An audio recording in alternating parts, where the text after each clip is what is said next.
అందరికీ ప్రభు పేరు మీద శుభవందనాలు తెలియజేస్తా ఉన్నాను. ఈ విధంగా మీరు ప్రార్థన ఏర్పాటు చేసుకున్నందుకు దేవుడు మిమ్మను ఆయన మంచితనంతో మిమ్మల్ని ఆవరించునుగాక. తన కృప ఊరికి పోదు అని నేను చెప్పగలుగుతున్నాను. ఒక వాక్య భాగాన్ని మనం ఈరోజు ఆలోచన చేద్దాము. ఈ వాక్య భాగం దీవెనకరంగా మనందరి మధ్యలో కనబడునుగాక. యోబు గ్రంథం 37వ అధ్యాయము అక్కడ 5వ వచనాన్ని ఒకసారి చూస్తారమ్మా. యోబు గ్రంథం 37వ అధ్యాయము 5వ వచనాన్ని. దేవుడు ఆశ్చర్యముగా ఉరుము ధ్వని చేయును మనము గ్రహింపలేని గొప్ప కార్యములను ఆయన చేయును. అద్భుతమైన మాట ఇది. ప్రభు ఈ వాక్యాన్ని మనకు ఆశీర్వాదకరంగా చేసి మనలను ఆశీర్వదించునుగాక.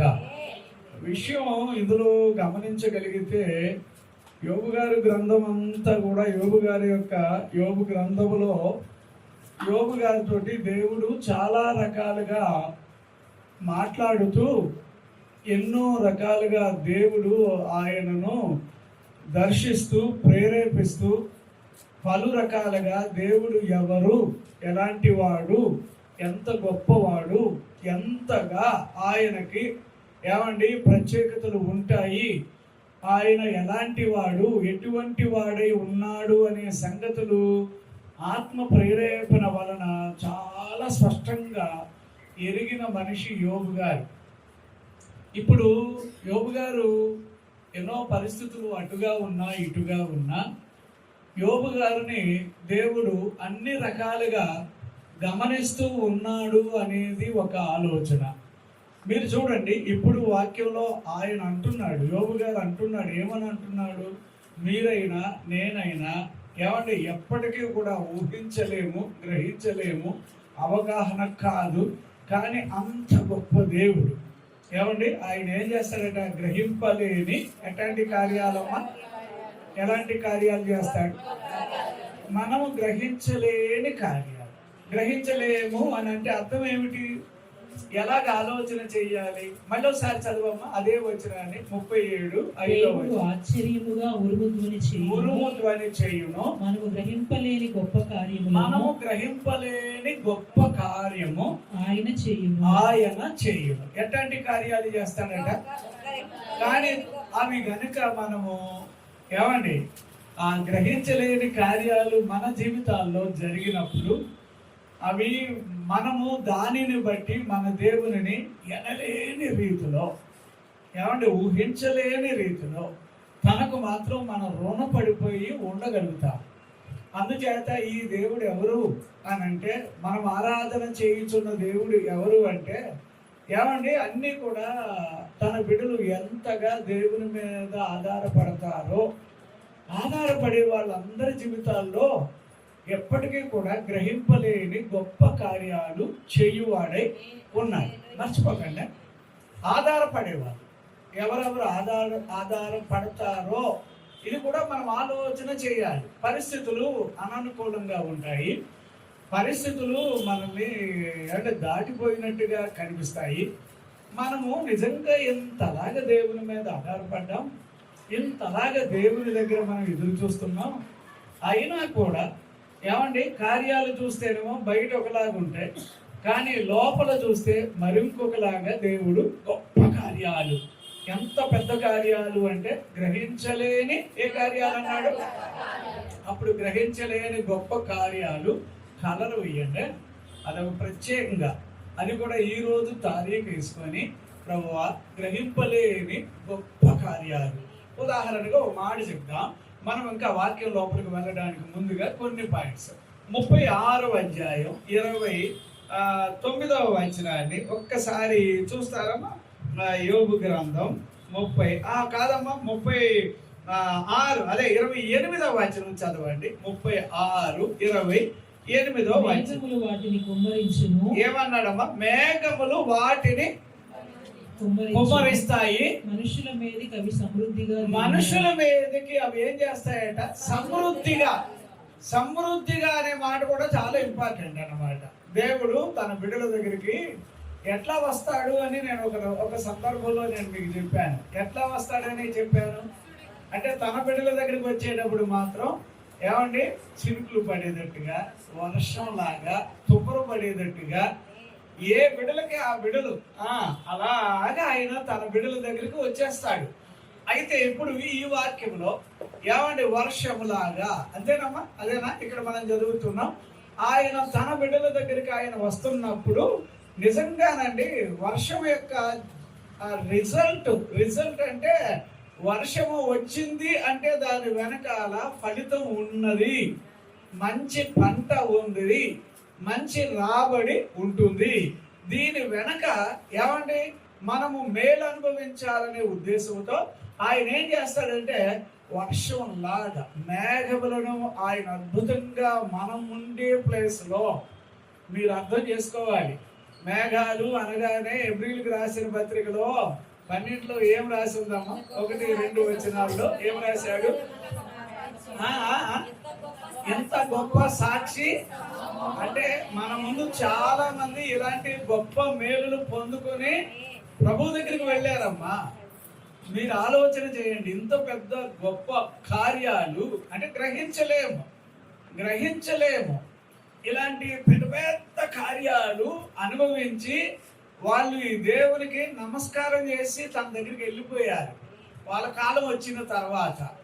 అందుచేత నేను అంటాను, మేఘములు అనగా దేవుడు చేసిన మేళ్లకు సాక్షులు అనే మాట మీ జీవితాల్లో, నా జీవితాల్లో అలా ఉండిపోవును గాక. సరే, ఇప్పుడు ఈ వాక్యములో నుంచి ప్రభు బలంగా మన విషయాల్లో ఏం చేస్తాడు అంటే, చాలా రకాలుగా మనము ఏ స్థితిలో ఉన్నామని కాదు కానీ, ఏ పరిస్థితుల్లో ఉన్నామని కాదు కానీ, ప్రభువు మీద ఆధారపడడం అలవాటైతే ఆయన మాత్రం నిన్ను కానీ నీ కుటుంబాన్ని కానీ ఎప్పటికీ సిగ్గుపాలు కానివ్వడు. ఇది మనసులో పడాలి. ఎందుకంటే ఆయన గ్రహింపలేని పెద్ద కార్యాలు చేస్తాడంటే ఏ విధంగా చెప్పగలుగుతాం? మరి సాక్ష్యంగా ఉండాలిగా. మన ముందు అనేక మంది మేలు అనుభవించి ప్రభు దగ్గరికి వెళ్ళారుగా. మేఘముల వల్లే వాళ్ళు సాక్ష్యాలు చెప్పి ఏమండి ప్రభు ఇలాంటి వాడు అని చెప్పుకుంటూ అక్కడికి వెళ్ళారు. అయితే దీంట్లో నుంచి మీరు నేను ఒక సందర్భాన్ని ఆలోచన చేద్దాం. దేవుడు గ్రహింపలేని కార్యాలు అని అనగానే జనరల్గా మన జీవితాల్లో ఆలోచన చేస్తే పెద్ద కార్యాలు ఏమనుకుందాం, లేదా గొప్ప కార్యాలు ఏమనుకుందాం, లేదా ఆశ్చర్యంగా ఉండే కార్యాలు. ఏ కార్యాలు? అది నిజంగానే అది బయట వాళ్ళకి కని విని ఎరుగని రీతిలో వీళ్ళ జీవితంలో అంటే అప్పుడు ఈ వాక్యం అంతటిలో మీకు నాకు తెలియగలిగింది ఏంటంటే, ముందు మన దేవుడు ఎవరు అని అంటే ఆయన సజీవుడు. ఎవరమ్మా ఆయన? అందుచేత నీకేం కావాలో, నీకు ఎలాగా ఏం అవసరమో తగిన కాలంలో 107వ కీర్తనలో చదువుతాం. అక్కడ మీరు చదివితే గనక 27, 28 వచనాల్లో చదివితే ఏం చేస్తారమ్మా ఆయన? అక్కడ ఒకసారి చూడండి, 107వ కీర్తన 27, 28 వచనాలు ఏం చెప్తున్నాయి? ఒక్కసారి అవి చూద్దాం మనం. దేవునికి మహిమ కలుగును గాక. భక్తులైన వారి వలె వారు ముందుకు వెనుకకు దొర్లుచు అమ్మా ఇటు అటు తూలుచుండిరి. 107వ కీర్తన అన్నానమ్మా నేను. 104 సారీ, నేను 127 అన్నా. 104. తగిన కాలమున నీవు వాటికి ఆహారం ఇచ్చి, తగిన కాలమున ఏం చేస్తున్నాడమ్మా ఆయన? వాటికి ఏం చేస్తాడు? తగిన కాలము అనేది కూడా మీరు ఇంపార్టెంట్ గా గుర్తుపట్టాలి. 145వ కీర్తన 15వ వచనాన్ని కూడా మనము కాస్త దగ్గర పెట్టుకొని చదివితే గనక ఏమండి? సర్వజీవుల కన్నులు నీ వైపు చూచుచున్నవి తగిన కాలమందు. ఏ కాలమునమ్మా? తగిన కాలమున. మర్చిపోకండి, దేవుడు తన బిడ్డలకి ఎప్పుడు కూడా నమ్మ ఏది ఏ టయానికి ఏది కావాలో అవి నీకు ఇచ్చునుగా.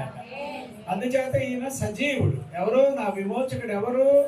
సజీవుడు. ఆయన నీ పట్ల అద్భుతమైన కార్యము చేయువాడై ఉన్నాడు. దేవునికి మహిమ కలుగును గాక. హల్లెలూయా.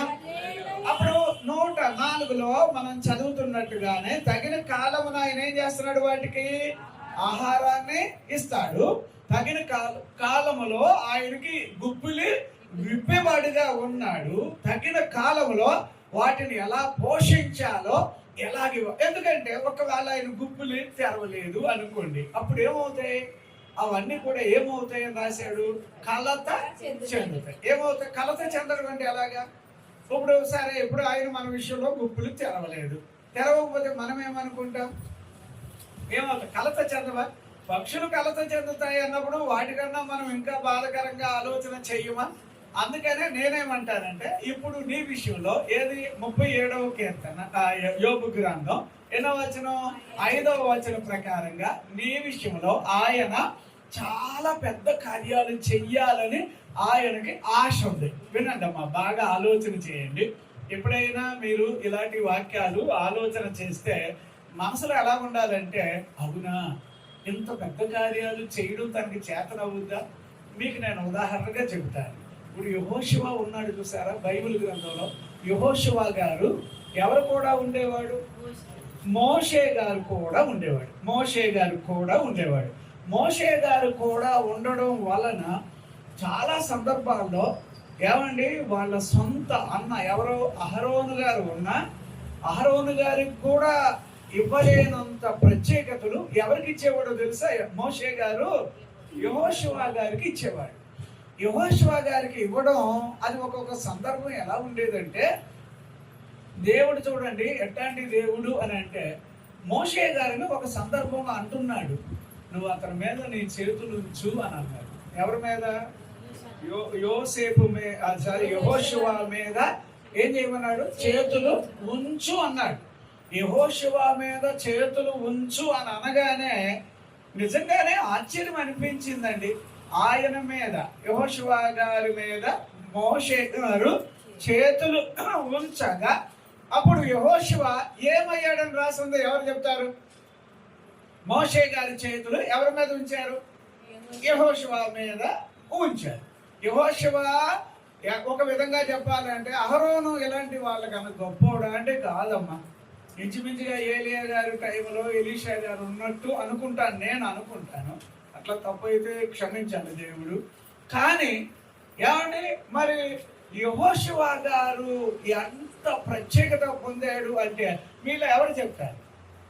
యెహోషువ మీద ఏమండి మోషే గారు చేతులు ఉంచినప్పుడు ఏమయ్యాడట? ఎవరు చెప్తారు? చెయ్యొద్దండి, ఒకళ్ళన్నా చెప్పండి. ఎవరు చెప్పలేరా? మగవాళ్ళు ఎవరైనా చెప్తారా? ఎట్లాగా ఉంటది? జ్ఞాన ఆత్మ గలవాడుగా, అంటే తెలుగులో జ్ఞాన ఆత్మ అని కాదు, జ్ఞాన ఆత్మ పరిపూర్ణుడిగా మారిపోయాడు. ఎవరండి? యెహోషువ గారు. ఎవరి వలన? ఎవరి చేతులు ఉంచడం? అప్పుడు అక్కడ మనకి అర్థం అవ్వాల్సింది ఏంటంటే, సేవకుడు వాక్యం చెబుతా ఉంటాడు, సేవకుడు దేవుని కార్యాలు చేస్తూ ఉంటాడు.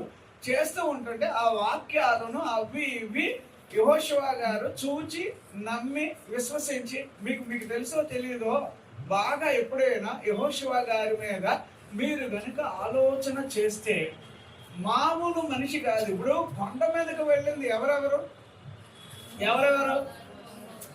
అహరోను గారు వెళ్ళారు, యెహోషువ గారు వెళ్ళారు, లేకపోతే మోషే గారు వెళ్ళారు. కానీ కొంత దూరం వెళ్ళేటప్పటికి మోషే గారు ఏం చేశాడంటే, అహరోను అదే ఈ ప్రజలందరినీ చూసి, ఇదిగో మీకు ఏదైనా పరిస్థితులు మీకు ఏది సమాధానం చెప్పడానికి పరిస్థితులు మెరుగవ్వాలి, పరిష్కారం చెయ్యాలి అంటే ఇగో అహరోను ఉన్నాడు. ఎవరున్నారని చెప్పాడు? మరి కూడా యెహోషువ ఉన్నాడు కదా అని అనలే మీరు బైబిల్లో చదివితే. కానీ యెహోషువ ఏమయ్యాడు మరి అక్కడ? ఎందుకంటే మేము వెళ్తున్నాం అనే మాట ఒకటి ఉండదు బైబిల్లో. నేను రెఫరెన్స్ మీకు టాపిక్ని బట్టి అయితే ఇప్పుడు ఇవ్వను, కానీ యాక్చువల్లీ అలాంటి ఆలోచన చేస్తే గనుక ఏమండి వచనం ఎలా ఉంటదంటే యెహోషువను అలాగే మోషే ఇద్దరూ కూడా ఎక్కడికి వెళ్ళారో తెలుసా?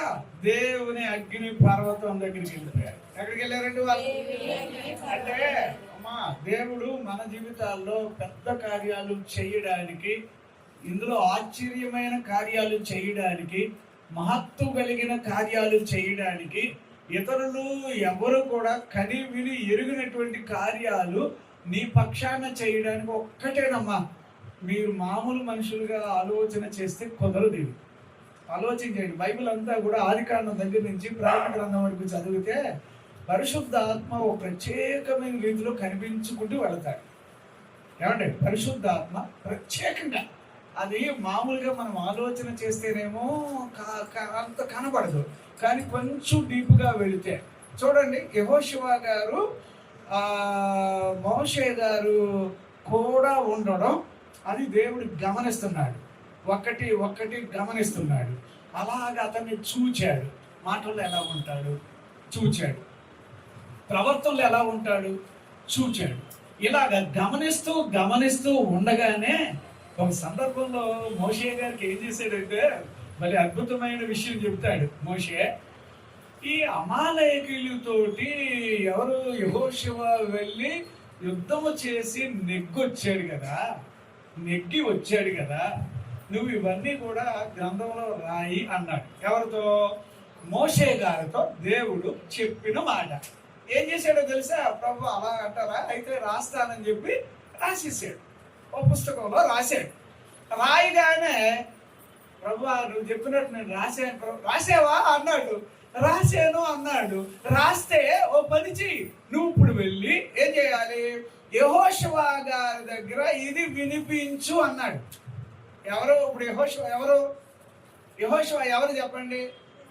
మోషే గారి దగ్గర పనివాడు అని అనుకుందాం. లేదా తెలుగు బైబిల్లో అక్కడక్కడ చదివితే కనుక, అంటే టాపిక్ అది కాకపోయినా ఒక చిన్న మాట చెప్తున్నాను. అతను పరిచర్య చేసేవాడు అనే మాట కూడా బైబిల్లో ఉంటుంది. అయితే ఇలాంటి మనిషి దగ్గర ఇప్పుడు ఎవరు నిలబడాలో తెలుసా? ఇప్పుడు మీరు ఆలోచన చేయండి. నాకు ఒక్కొక్కసారి ఈయన గురించి ఆలోచన చేస్తాను. మోషే గారు ఇప్పుడు చాలా గొప్ప మనిషి కదా, అంత గొప్ప మనిషి ఏదో యెహోషువ అమాలేకీయులను ఇలాగా నాశనం చేసేసాడు అని జయం పొందాడు అని రాయమన్న విషయాన్ని రాసిన తర్వాత నువ్వు రాసావు కరెక్టే, కానీ అది ఎవరికి వినిపించాలి? యెహోషువకు వినిపించు అన్నాడు. యెహోషువ గారికి వినిపించాడు. మీరు ఎప్పుడైనా చూడండి అమ్మా, దేవుడు పెద్ద కార్యాలు చేయాలమ్మా. అమ్మా గొప్ప కార్యాలు చేయాలమ్మా. మొట్టమొదట మీ దగ్గర నా దగ్గర దేవుడు ఎదురు చూసేది ఏంటంటే, చిన్నోళ్ళమైనా కూడా ప్రభు గొప్పోడు అనే ఆ భావన ముందు మీ జీవితాల్లో నా జీవితాల్లో రావాలి. రావడం మొదలెట్టగానే దేవుడు చూడండి ఒక్కొక్క కార్యం ఎలా చేస్తున్నాడు అంటే, నీ చేతులు అతని మీద ఉంచి అన్నాడు. పెట్టాడు. పెట్టగానే ఏమండి యెహోషువ జ్ఞాన ఆత్మ పూర్ణుడుగా మారిపోయాడు. బైబిల్లో భలే సంతోషకరమైన విషయం. అది ఎందుకు అని అంటే, ఎప్పుడైతే యెహోషువ ఒక రకమైన జ్ఞానాత్మతో, పరిశుద్ధాత్మతో, లేదా ఆయన అభిషేకముతో, దేవుని శక్తితో నిలబడ్డాడో, ఏది పూర్ణుడయ్యాడో, ఎవడు ఎప్పుడైతే అలాగ నింపబడ్డాడో, ఇలా చెక్క కార్యాలు, పెద్ద పెద్ద కార్యాలు చేయడం మొదలెట్టాడు. దేవునికి స్తోత్రం, హల్లెలూయా. మీరు బాగా బైబిల్లో ఈ వ్యక్తి గురించి కూడా మనం బాగా తెలుసుకోవాలి. ఒక విధంగా మోషే ఎంత గొప్ప వ్యక్తిగా దేవుడు ఆయన నిలబెట్టాడో అంత గొప్ప వ్యక్తిగా ఎవరు వచ్చారు ఇక్కడ? యెహోషువ గారు వచ్చారు. దేవునికి స్తోత్రం. దేవుడు ఎవరు అంటే గ్రహించలేని, చెప్పండమ్మా, గ్రహించలేని. ఈ విషయంలో మీరు ప్రభువుని అడుగుతారా? ప్రభువా నేను గ్రహించలేని, అబ్బులు పడేటట్టు, ఆశ్చర్యకరంగా ఉండేటట్టు ఆ మేఘాలను నా మీదకి పంపండి, ఆ వర్షాన్ని నా మీదకి పంపండి, నా బ్రతుకులో నేను కళ్ళారా చూడాలి నీ గురించి నేను చెప్పాలి, నీ గురించి నేను సాక్ష్యం ఇవ్వాలి, నీ తరపున నేను సాక్షిగా నిలబడిపోవాలి. అందుచేత ఏది అంతు చిక్కని కార్యాలు నా విషయంలో చేయువాడైనందుకు నీకు స్తోత్రం. చేయగలుగుతాడమ్మా, చేయగలుగుతాడా? ఏమండి, ఇది మీరు బైబిల్లో ఎట్లాగా ఆలోచన చేస్తే ఇదే యెహోషువ గారి గురించి బైబిల్లో మీరు చదివితే, యెహోషువ చాలా అద్భుతమైన మనిషి. అంటే దేవుడు ఆయన జీవితంలో చేసిన కార్యాలు అనే గొప్ప కార్యాలు. ఎంత గొప్ప కార్యాలు అని అంటే, ఆయన ఏమండి ఆ రోజులలోనే బహు ఘనమైన వ్యక్తిగా దేవుడు చేశాడట. దేవునికి స్తోత్రం. హల్లెలూయా. మీరు చూడండి, ఇప్పుడు గొప్ప వ్యక్తిగా లేదా చాలా ఉన్నతమైన మనిషిగా మీరైనా నేనైనా అవ్వాలి అంటే చాలా ప్రత్యేకతలు ఉన్నాయి. ఇందులో ఒకటి ఏంటంటే, ఆ దేవునితో పాటు 40 రోజులు ఉన్నాడు చూడండి. రాత్రి అయినా పగలైనా మోషే గారు అక్కడ ఉన్నాడు అంటారు చూడండి. అలాంటి మోషే గారితో పాటు ఎవరున్నారో తెలుసా? యెహోషువ ఉన్నాడు అక్కడ. వింటున్నారా? ఎవరున్నారు అక్కడ? ఎలాగంటారు? అప్పుడు దేవుని పట్ల తనకు ప్రార్థన, దేవుని పట్ల తనకు భక్తి, దేవుని పట్ల తనకుండే ప్రత్యేకత అలాగ పుంజుకుంటూ అలాగ ఉంటుంటే, అది దేవుడు ఏం చేశాడంటే, ఈ మనిషి మామూలుడు కాకుండా ఉన్నతమైన మనిషిగా కనబడాలని ఆ రోజుల్లోనే ఎవరిని ప్రత్యేకించుకున్నాడు? యెహోషువను దేవుడు ఎంచుకున్నాడు. దేవునికి స్తోత్రం. ఎంచుకున్నాడు అనడానికి ఫస్ట్ పాయింట్ ఏంటంటే, ఆయన మీద దేవుని ఆత్మ ఉండేది. ఏ ఆత్మ ఉండేదమ్మా? పరిశుద్ధ ఆత్ముడు మీ మీద నా మీద ఉండును గాక. జనరల్ గా అందరూ ఏమనుకుంటారంటే, పరిశుద్ధ ఆత్ముడు అనగానే ఏదో ఈ కుర్చీలు ఎరుక్కొట్టడం, అదే చాలా చోట్ల ఎలాగవుతుంది ఏమండి? పరిశుద్ధాత్ముడు అని అనగానే చాలా మంది ఎగిరెగిరి పడిపోవడం, అవన్నీ మన వాళ్ళు ఇలాగ అలవాటు చేశారు. నిజంగా నేను చెప్తున్నాను. అంటే బైబిల్ వాక్యాలు ఏం చెప్తున్నాయంటే, ఇప్పుడు ఎక్కడమ్మా? యెషయా గ్రంథం 11:2 దేవుని యొక్క ఆత్మ అని అనగానే మీరు ఆలోచించేయండి అమ్మా, మీరు గొప్ప వాళ్ళు అవ్వాలి. ఏమవ్వాలి చెప్పండి? మీరు ఉన్నతమైన వాళ్ళు అవ్వాలి. ఏమవ్వాలి చెప్పండి? గనులుగా పిలవబడాలి. అప్పుడు ఇంత గొప్ప స్థాయి రావాలి అంటే అక్కడ 7 రకాలైన ఏమండి రీతిలో దేవుడు తన ఆత్మను గురించి వివరణ చేశారు. అర్థమవుతుందా? 7 రకాలుగా. అప్పుడు దేవుని పట్ల మీరు గొప్ప వాళ్ళు అవుతున్నారు అనుకోండి, మొట్టమొదట మీ మీద దేవుని ఆత్మ ఏలుబడి చేయుడుగా. ఏం చేయాలి చెప్పండి? దేవుని ఆత్మ. అప్పుడు దేవుని ఆత్మ మీ మీద ఏలుబడి చేస్తే ప్రకృతి సంబంధిగా అర్థం కాదు. దేవుని ఆత్మ కలిగిన మనుషులు వేరే. రోమాపత్రిక 8:14 ఎందరు దేవుని ఆత్మ చేత వాళ్ళండి, వాళ్ళు వేరే ఉంటారండి. అంతేనమ్మా? అలాగేనా ఉంది? దేవుని ఆత్మ చేత నడిపించబడడం. సరే, ఇప్పుడు నువ్వు గొప్ప వాళ్ళు అవ్వడానికి వినండమ్మా, ఇలా చూడండి. మీ కళ్ళకేమో కనబడని గొప్ప కార్యాలు ఉన్నాయి, రెడీగా ఉన్నాయి, మేఘాలు లాగా ఉన్నాయి. వర్షం కురిపించడం ఆయన వంతు. నువ్వున్న చోట ఆశ్చర్యపడేటట్టుగా ఆయన నీకు తన మేలుతో నిన్ను ఆవరించునుగా. అలా చేయడానికి నువ్వంటూ తయారవలసిన విషయం ఏంటంటే, యెహోషువ లాగా దేవుని ఆత్మ చేత. అప్పుడు ఆ 7 పాయింట్లు ఒకసారి ఉన్నాయా? చదువుతారమ్మా. ఆ 2వ వచనంలో మనం ఏం యెహోవా ఆత్మ జ్ఞానము, వివేకము, తర్వాత ఆలోచన,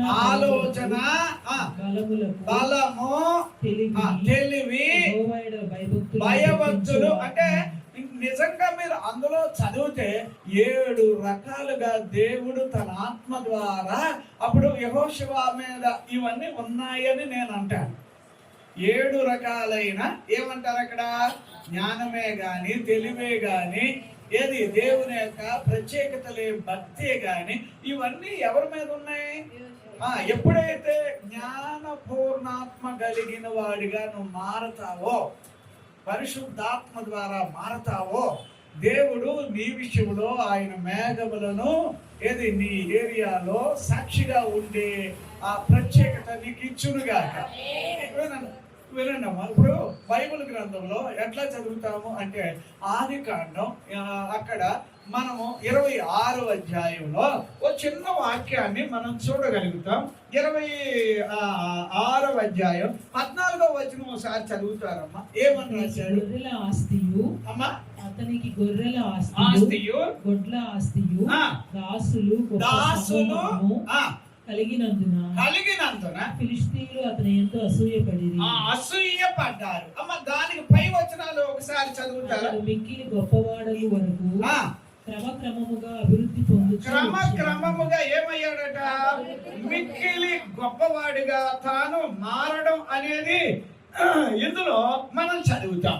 అయితే ఆది కాండంలోనే అదే 26వ అధ్యాయంలో మీరు కనుక ఒక్క వచనాన్ని మీరు చూడండి. ఇందులో ఎలా రాశాడు అని అంటే అమ్మా 24వ వచనం చదవండి అమ్మా. నేను చదవండి.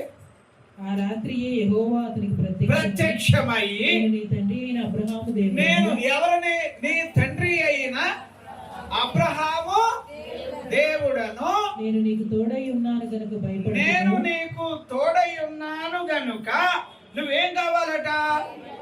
భయపడొద్దు. నా దాసుడైన అబ్రహామును బట్టి నిన్ను ఎవరిని బట్టి అమ్మా? ఎవరిని బట్టి? మోషే గారి దగ్గర ఎవరమ్మా? యెహోషువ ఉన్నాడు కదా. ఏమాత్రం నష్టపోయాడా? ఇప్పుడు ఇతను కొడుకే కదా, మరి అన్ని దీవులు ఇతనికే వస్తాయి కదా అని అనుకుంటే దేవుడు అంటున్నాడు అబ్రహామే, కానీ ఆయనకి నాకు ఉన్న స్నేహాన్ని బట్టి, ఆయనకు నాకు ఉన్న ఆ ప్రత్యేకమైన, ఎందుకంటే అబ్రహాము దేవుడిని చాలా ప్రేమించాడు, దేవుడు కూడా అబ్రహాంని ఎంతో ప్రేమించాడు. వాళ్ళు ఎన్నో సందర్భాల్లో మాట్లాడుకుంటూ ఉండేవారు. అయితే ఇప్పుడు బైబిల్ వాక్యాల్లో ఏమన్నారంటే ఇస్సాకు దగ్గరికి దేవుడు వచ్చి ఏమంటున్నాడు?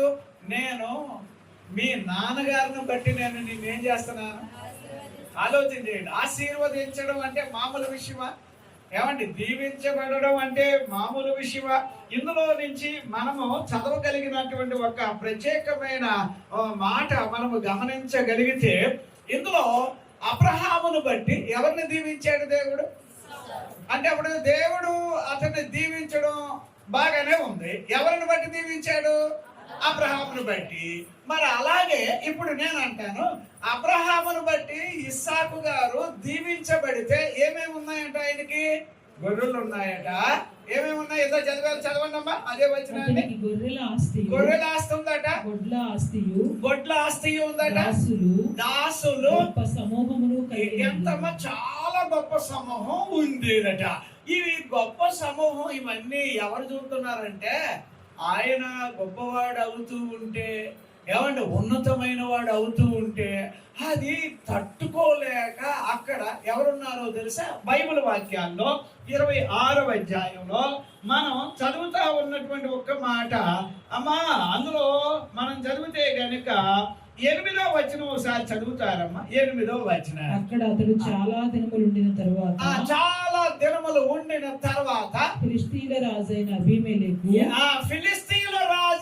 అబీమెలెకు కిటికీలో నుండి చూచినప్పుడు ఇస్సాకు తన భార్య అయిన రిబ్కాతో సరసమాడుట కనపడెను. సరే, అందులో 14వ వచనం కూడా చదువుతారా? 14వ వచనాన్ని కూడా.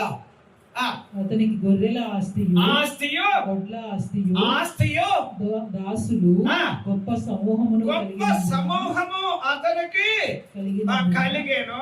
ఫిలిష్తీయులు అతని ఎంతో అసూయ. ఎవరమ్మా ఫిలిష్తీయులు ఏం చేశారు? ఇప్పుడు ఇందాక నేను చదివించిన దాంట్లో అబీమెలెకు అనేవాడు కూడా ఫిలిష్తీయుల వాళ్ళందరికీ రాజుగారు. అర్థమైందా? ఇప్పుడు రాజు అడ్డుపడ్డాడు. రాజు అడ్డుపట్టడం కాకుండా పీకోలు, అతను మంత్రి కదా, లేదా అతను కూడా ఉన్నతమైన రాజుగారికి రైట్ హ్యాండ్ లాగా ఉండేవాడు. అతను అడ్డుపడ్డాడు. ఇంచుమించుగా అతనికి ఎంతమంది ఉంటారంటే 500 నుంచి 1000 మంది ఎప్పుడూ తన చుట్టూ ఉంటారు. ఇంతమంది కలిసి ఏమండి ఇప్పుడు ఇస్సాకుని అక్కడ ఉండకుండా వెళ్ళగొట్టేశారట. ఏం చేశారమ్మా అంటే ఆలోచన చేయండి. అంటే ఏంటి? ఇతను ఇవన్నీ ఉన్నాయి, అలాగున్నాడు, ఇలాగున్నాడు, ఎంత గొప్పోడు అయిపోయాడు, అంత గొప్పోడు అయిపోయాడని అతని మీద అసూయ పడ్డారు. అతని మీదేమో ఏడుస్తూ ఉండేవారు. ఏదైనా ఇతను పక్కకి వెళ్ళిపోవాలి అన్నారు. సరే వెళ్ళిపోయాడు, పక్కకి వెళ్ళిపోయాడు. వెళ్ళిపోయిన తర్వాత దేవుడు ఏం చేస్తాడు? కంటిన్యూగా ఇతడు గొప్పవాడు అయ్యే వరకు వదలలేదట. ఎవరెవరు అడ్డుపడ్డారు? రాజు అడ్డుపడినా, పికోలు అడ్డుపడినా, ఫిలిస్తీన్లు అడ్డుపడినా, ఇంతమంది అడ్డుపడ్డ తర్వాత కూడా దేవుడు ఏం చేశాడో తెలుసా? ఆ ప్రాంతాలలో అక్కడ ఉన్న వారందరి మధ్యలో ఏమండి, తనంటే నచ్చని వాళ్ళు, అసూయపడే వాళ్ళు, విరోధులు, ఇలాంటి వారి మధ్యలో ఒకేసారి దేవుడు ఇతనిని ప్రత్యేకంగా టార్గెట్ చేసి ఏమండి ఇస్సాకును గొప్పవాడిగా చేయడం మొదలెట్టాడట. దేవునికి స్తోత్రం. ఎవరెవరు అడ్డొచ్చారు? అసూయపడ్డారు, ఎవరెవరు విరోధులయ్యారు. ఎంతమంది మధ్యలో నువ్వు గొప్పవాడు అవడం వల్ల ఏమంటే బయట వాళ్ళందరికీ ఇది సాక్ష్యంగా ఉండదా? ఉంటదా? ఇప్పుడు నీ ప్రజల మధ్యలో నేను కార్యం చేస్తాను అనేది ఎక్కడ చదువుతున్నావు? నిర్గమాకాండ 34:10 ఏం చదువుతాం మనం? నీ వాళ్ళు చూడాలి, నీ చుట్టుపక్కల వాళ్ళు చూడాలి, నీకు తెలిసిన వాళ్ళు చూడాలి, నీ విరోధులు కూడా చూడాలి. అర్థం చేసుకోండబ్బా. ఎందుకు అంటున్నానంటే ఇవి నీ పక్షాన జరగడానికి నీకు దేవుని వాక్యముతో పాటు ఆయన ఆత్మ కార్యాలు, పరిశుద్ధాత్ముడు ప్రత్యేకంగా నీ మీద ఉండునుగాక. చివరి దినాలు వచ్చినాయి. ఎవరైనా గట్టిగా ప్రభు కోసం నిలబడాలి అంటే గనక ప్రభు ఆత్మ వారి మీద ఉండి తీరాలి. ప్రభు ఆత్మ లేకపోతే బైబిల్ కూడా మనకు అర్థం కాదమ్మా. చాలా మంది క్రైస్తవులు మీ అంత భక్తిపరులు లేరు తెలుసా? మీకు అర్థమవుతుందా? చాలా మంది ఎలాగున్నారు ఇప్పుడు? ఏం లేదు, ఆదివారం వచ్చింది, ఏదో వాళ్ళ పనుల్లో నుంచి 2 నిమిషాలు అలాగే వెళ్తారు. ఏదో కాసేపు పాస్టర్ గారు ఏం చెప్తాడో చెప్తాడు. అది బుర్రక ఎక్కుతుందా ఎక్కట్లేదా ఎంత కూడా పట్టించుకోవట్లే. కానుక ఇచ్చేసి కాముగా ఇంటికి వచ్చేసి దేవుడా నీకు స్తోత్రం, ఆ మాత్రం మందిరానికి వచ్చినందుకు దీవించుకో. కానీ అలాంటి దేవుడు కాదు ఈయన. ఇప్పుడు ఉన్న వాళ్ళందరిలో మీరే ప్రత్యేకంగా అవ్వాలి అంటే మరి ఈ దేవుడిని నువ్వు ఎలా అర్థం చేసుకుంటున్నావు? ఇప్పుడు ఈయన అర్థం కావాలంటే నీ మీద ఏముండాలి? పరిశుద్ధాత్ముడు ఉండాలి. పరిశుద్ధాత్ముడే ఉండాలి. మీకు అర్థమైతే కనుక ఏమండి, మీకు అర్థమైతే కనుక పరిశుద్ధాత్ముడు ఎప్పుడైతే మీ మీద ఉంటుందో ఆ ఆత్మను బట్టి మీరు ఎలా ఉంటారంటే నిలవగలుగుతారట. అర్థమవుతుందా? పరిశుద్ధాత్మ మీ మీదకి వచ్చినప్పుడు జ్ఞాన పూర్ణులు అవుతారట. చాలా ప్రత్యేకమైన బిడ్డలుగా ఉంటారు. దుష్టుడు సిగ్గుపడు అయ్యేటట్టుగా అవ్వాలి అంటే దేవుని ఆత్మ నీ మీద ఏలుబడి చేయాలి. దేవుడి పెద్ద పని ఉందని. ఎంత పెద్ద పని అంటే మోషే గారికి దేవుని దగ్గరికి వెళ్ళిపోతా ఉంటే మరి ఆ గొప్ప పని ఎవరు చేయాలి? ఇప్పుడు ఆలోచన చేస్తున్నారా? ఏమండి అల్లాటప్పగాళ్ళు పనికి రారమ్మా. నేను అంటున్నాను, మీరు ఆలోచన చేయండి అంతే. ఇందులో ఏదో ఏమండి ఇదేంటి ఇలా చెప్తున్నారు ఏంటి అని అనుకోకండి. జ్ఞానాత్మ పూర్ణులుగా ఉండే వాళ్ళకి దేవుడు తన్ను తాను ప్రత్యక్షపరుచుకుంటాడు, తన్ను తాను వివరణ చేసుకుంటాడు. నిజంగానంటే నేను యెహోషువ గారి గురించి చదువుతూ ఉంటే ఒక సందర్భంలో ఎలా కనిపించాడంటే వీళ్ళిద్దరు కొండ మీద నుంచి వచ్చేసారు, కిందకి దిగుతున్నారు.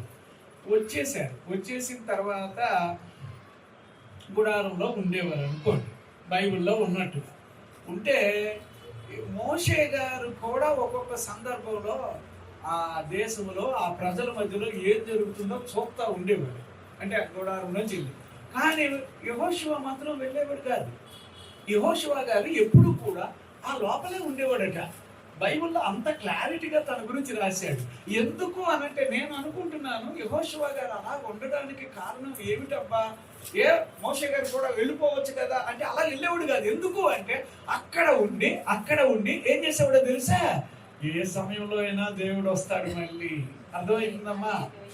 ఇప్పుడు కూడా నేను చెప్తున్నాను, దేవుని కోసం ఎదురు చూచి భక్తి కలవాడుగా నిలబడ్డ వ్యక్తి ఎవరంటే యెహోషువ.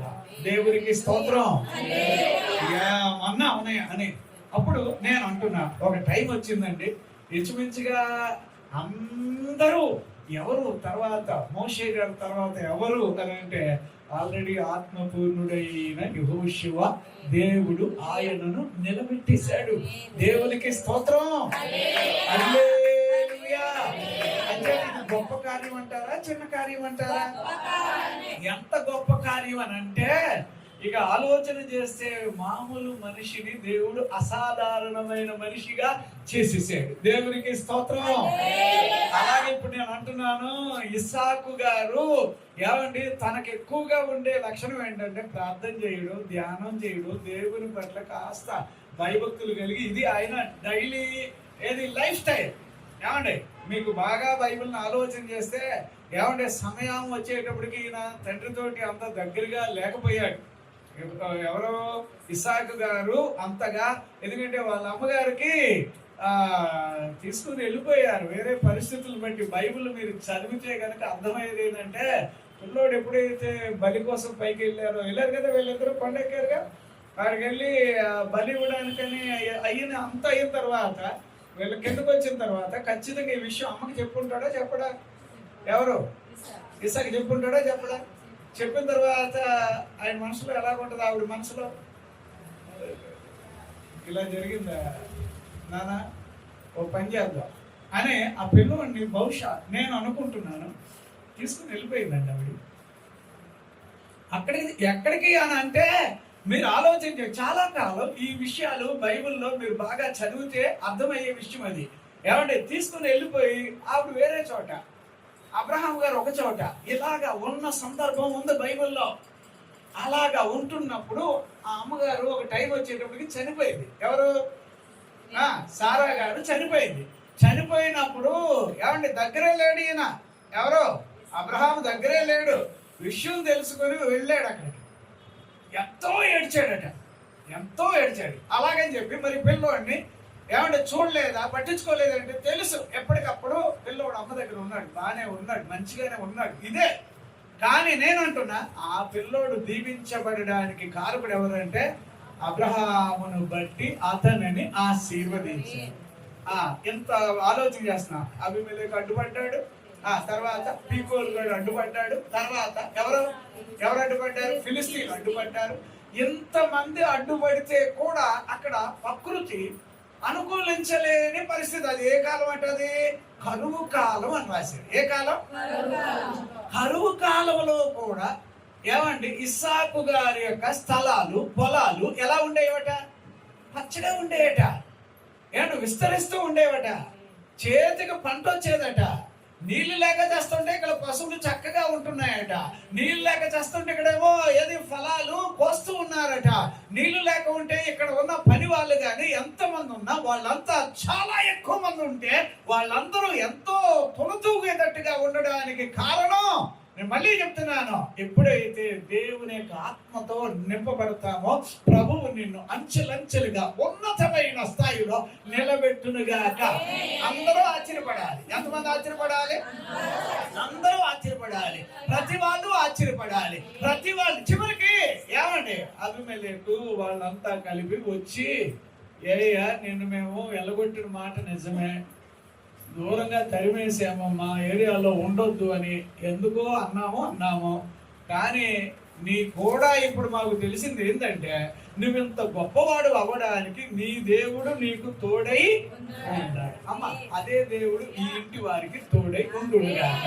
అదే దేవుడు వచ్చిన మనందరికీ తోడై ఉండునుగాక. మళ్ళీ చెప్తున్నాను, ఆయన అబ్రహాము దేవుడు. ఏ దేవుడు అండి? నేను గట్టిగా చెప్తున్నాను. ఇప్పుడు నువ్వైతే క్రొత్త నిబంధన ప్రకారంగా అబ్రహాము, ఇస్సాకు, యాకోబులు దేవుడు యేసుక్రీస్తు ద్వారా నన్ను ఆశీర్వదించి ఆయన సదాకాలం తోడై ఉండునుగాక. దేవునికి స్తోత్రం. హల్లెలూయా, హల్లెలూయా. దేవుడు తోడై ఉన్నాడు అంటే నీకు ఏమి తక్కువ రానివాడు. ఏం చేయడమా? ఏమీ తక్కువ. ఎక్కడ ఉంది వచనం? మనం చదువుతాం. ద్వితీయోపదేశకాండం 2వ అధ్యాయం 8వ వచనం 7వ వచనంలో మనం చాలా స్పష్టంగా చూస్తాం. అందుచేత ఈ దేవుడు నిన్నేం చేయాలనుకున్నాడు? గొప్పవాడిగా. ఎలాగా? అందుచేత నీ నుంచి కావాల్సింది ఏమిటో తెలుసా? పరిశుద్ధాత్మని మీద ఉండునుగాక. దేవుని మనిషిగా ఉండడం అలవాటు చేసుకో. ఎవ్వరు ఎంతమంది ఏమండి ఎటు అనుకున్నా కూడా వారి మధ్యలోనే మీరు గొప్పవాళ్ళు అవుదురుగాక. దేవునికి స్తోత్రం. హల్లెలూయా. సంతోషంగా దేవునికి స్తోత్రం చేద్దాం. ఇలాంటి ప్రభువు మరి లేడు ఇలలోన, ఇలాంటి ప్రభువు మరి లేడు. హల్లెలూయా హల్లెలూయా హల్లెలూయా హల్లెలూయా హల్లెలూయా హల్లెలూయా హల్లెలూయా హల్లెలూయా ప్రభు యేసుని స్తుతించెదా అనుదినము కనపరచెదా ప్రభు యేసుని పూజించెదా అనుదినము కనపరచెదా కీర్తనలు పాడి చప్పట్లు కొట్టి కీర్తనలు పాడి సడలగా కొట్టి సంతోషముగా ఉండేగా సంతోషముగా ఉండేగా హల్లెలూయా హల్లెలూయా హల్లెలూయా హల్లెలూయా హల్లెలూయా హల్లెలూయా హల్లెలూయా హల్లెలూయా ప్రభు యేసుని స్తుతించెదా అనుదినము హల్లెలూయా హల్లెలూయా. అమ్మా ఈ వాక్యంలో నుంచి మనం ఆయన గ్రహింపలేని ఏ కార్యాలమ్మా ఆ కార్యాలు పొందడానికి నీ నుంచి దేవుడు ఎదురు చూసేది ఆయన మనిషిగా బ్రతకండి, ఆయన బిడ్డలుగా జీవించండి. లోకస్తులు ఏమన్నా అనండి, బయట వాళ్ళు ఏమన్నా మాట్లాడనివ్వండి, ప్రభువు మాత్రం నిన్ను దర్శించు తగిన కాలం అది ఈ రోజే అయ్యిందిగా. దేవునికి స్తోత్రం. ఈ రోజు అమ్మ దేవుని యొక్క కిరణాలు నీ మీద ఉదయించునుగా. అద్భుతాలు చేసే దేవుడు, ఆశ్చర్య కార్యాలు చేసే దేవుడు, బలమైన కార్యాలు చేసే దేవుడు. ఈ దేవుడు ఎలాంటి వాడు అంటే గ్రహింపలేని కార్యాలు చేయవాడు. ఏమండి మనం గుర్తించలేకపోతున్నాం కానీ ప్రభు నీ కార్యాలను నేను మహిమపరుస్తాను, స్తుతిస్తాను, ఇతరుల మధ్యలో చెప్పుకునేటట్టుగా అలాంటి కార్యాలు నా జీవితంలో కూడా మీరు చెయ్యండి అని ప్రభువుని అడగండి. ప్రభు నిన్ను అలాగే దర్శించునుగాక. దేవునికి స్తోత్రం. హల్లెలూయా. ఇప్పుడు ఇంకొక వచనాన్ని మనం చదువుదాం. మొదట సమూయేలు గ్రంథం 1వ అధ్యాయం అమ్మ 19వ వచనాన్ని ఒకసారి చదువుతారా? 1వ సమూయేలు గ్రంథం 1వ అధ్యాయం 19వ వచనాన్ని. తరువాత వారు ఉదయమందు వేగిరమే లేచి యెహోవాకు మొక్కి తిరిగి రామాలోని తమ ఇంటికి వచ్చెను. చదవండి. ఎల్కానా తన భార్య కూడెను. యెహోవా ఆమెను జ్ఞాపకము చేసుకొనెను. చూడండి, ఈ మాట కూడా మీ మనసులో పడాలి. దేవుడు నిన్ను మరిచిపోలేదనే మాట నీకు రావాలి. దేవుడు బాబా వినాలండి, అందరూ వినాలి. దేవుడు నిన్ను ఏం చేయలేదట? గ్రహించలేని గొప్ప కార్యాలు చేసే దేవుడు నిన్ను మాత్రం మర్చిపోలేదు. నిన్ను మాత్రం ఏమంటే ఆయన జ్ఞాపకంలో ఉంచుకున్నాడు. అది మాత్రం నీ మనసులో పడనివ్వండి. ప్రభువా నేను ఎప్పుడు నీ దృష్టిలో ఉన్నందుకు స్తోత్రం అని అంటారా? నేను ఎప్పుడు నీ జ్ఞాపకంలో నేను ఉన్నందుకు నీకు స్తోత్రం చెల్లిస్తున్నా. ఎవరు నన్ను మర్చిపోయినా, ఎవరు నన్ను విడిచినా, ఎవరు నాకు దూరమైనా నన్ను విడువని వాడు. 13:8లోనమ్మా చదువుతా. ఎక్కడ? ఏప్రిల్కి రాసిన పత్రికలోనా? లేదా నేను అంటున్నా అమ్మా, బైబిల్ వాక్యాలు ఎలా చెబుతాయంటే ప్రకటన గ్రంథం 3వ అధ్యాయం 8వ వచనంలో ఒకవేళ అమ్మ అక్కడ రాసిన మాట భలే రాసి ఉంటుందండి. 3:8 చదవండి అమ్మ ఒకసారి. నీ క్రియలను నేను ఎరుగుదును. నీకున్న శక్తి కొంచెమే ఉన్నా కూడా నా వాక్యాన్ని నువ్వు గైకున్నావు. నామమును ఎరుగననలేదు. నా వాక్యాన్ని నువ్వు గైకున్నా, నా నామాన్ని నువ్వు ఎరుగనన లేదు. తలుపుని ఎదుట తీసి దేవుడి నీ పట్ల ద్వారములు తెరిచునుగాక, నీ పట్ల కార్యములు చేయనుగాక. ఎన్ని పరిస్థితులు ఎట్టున్నా కూడా, ఎన్ని పరిస్థితులు అటుగా ఉన్నా కూడా, అననుకూలంగా ఉన్నా కూడా నువ్వు చెయ్యాల్సింది ఒకటి ఏంటంటే దేవుని వాక్యాన్ని చాలా బాహాటంగా, చాలా ఇష్టంగా వాక్యాన్ని పట్టుకుని నువ్వు ఉండడం అలవాటు చేసుకో. ప్రభు నీ పక్షాన నేను ద్వారం తెరిచా. దేవునికి స్తోత్రం. అగిన కాలం మర్చిపోకండి. ద్వారము తెరిచిన దేవుడిని మర్చిపోకండి. ఎవరు నిన్ను మర్చిపోయినా నిన్ను మరువని వాడు ఎవరండి? యేసయ్య. నిన్ను ఎవరమ్మా? ఏం చేయడమ్మా అంటే ఆయన నిన్ను జ్ఞాపకం తెచ్చుకుంటున్నాడు. అబ్బా నిన్ను ఆయన ఏం చేస్తున్నాడు? ఎక్కడుందబ్బా దేవుడు నన్ను జ్ఞాపకం తెలుసు. కీర్తన నాకు తెలుసు, ఆ రెఫరెన్స్ ఎవరు చెప్తారబ్బా? ఒక్క నిమిషం సంతోషం గారు చెప్తున్నట్ట చెప్పండి అమ్మా. అబ్బా వచ్చేసి మీరు అందరూ చెప్పేస్తున్నారంటే మీరు ఈ వాక్యాన్ని చాలా ఇంట్రెస్ట్ గా మీరు గుర్తుపట్టారనేది నాకు అర్థమైంది. 17వ వచనంలో ప్రభువు నన్ను జ్ఞాపకం తెచ్చుకుంటున్నాడు, గుర్తు తెచ్చుకుంటున్నాడు. అమ్మా ఇప్పుడు పెద్ద కార్యం ఏంటి? ఆ అమ్మగారికి ఉన్న ఒకే ఒక విషయం మీకు అర్థమవుతుందా? ఎవరావిడ? బైబిల్లో చదువు హన్న గారు, అంతేనమ్మా. ఆమెకు పెద్ద కార్యం ఏంటంటే పిల్లలు లేరు ఆవిడికి, అంతేనమ్మా. మరి ఆవిడ ఎక్కడికి వెళ్తున్నా, ఎన్నిసార్లు ఏదైతున్నా ఈవిడ కొంచెం చిన్న చూపుతున్నట్టుగా ఈవిడ చూస్తున్నారు. కానీ అదే ఆమె నిజంగానండి దేవుని దగ్గరికి వెళ్ళి ప్రార్థన చేసుకుంటూ ఉంటే, తెలుగు బైబిల్లో నాకు ఉన్న అర్థమైన ఒక మాట ఏంటంటే, ఆమె ప్రార్థన దేవుడు వినడమే కాకుండా, ఏమా నీ ప్రార్థన దేవుడు వినుగాక, వినండమ్మా నీ ప్రార్థన దేవుడు వినుగాక. నీ అక్కడ నాకు చాలా ఇంట్రెస్ట్ గా ఉన్న మాట ఏంటంటే, నువ్వేమని ఏడ్చావో, నువ్వేమని కన్నీళ్లు తెచ్చుకున్నావో, నువ్వేమని ప్రభువు దగ్గర కుమ్మరించుకున్నావో, బైబిల్లో ఉన్న విషయం అదే. ప్రభు వచ్చేసాడు అక్కడికి.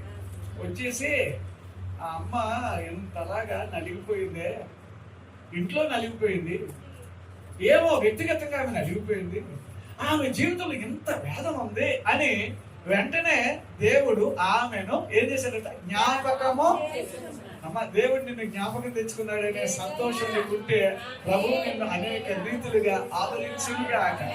కష్టంలో కూడా వాక్యాన్ని విన్నావుగా, బాధలో కూడా దేవుని వాక్యాన్ని విన్నావుగా, ఎన్ని పరిస్థితులైనా మందిరానికి వచ్చావుగా, ఏమన్నా మందిరానికి వచ్చి నీ బాధ చెప్పుకున్నావుగా, నీ కన్నీళ్లు ఆయన బుడ్డిలో ఉన్నాయని గుర్తుందా? జ్ఞాపకం ఉందా? అందుచేత దేవుడు నిన్ను ఏం చేస్తున్నాడట?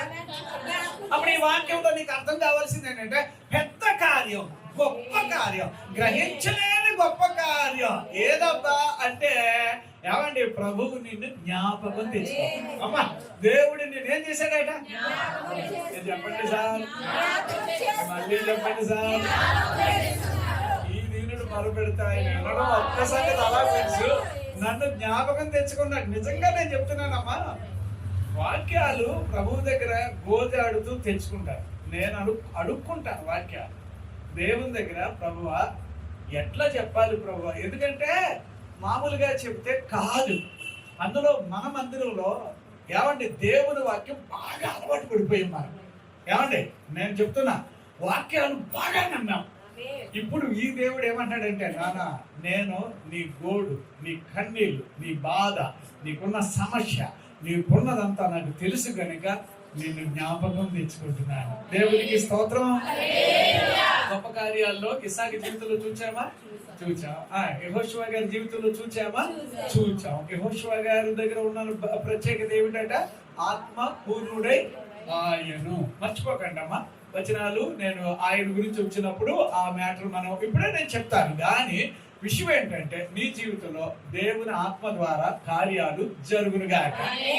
శక్తి చేత కాదు, గట్టిగా చెప్పాలమ్మా. శక్తి చేత కాదు, బలము చేత కాదు.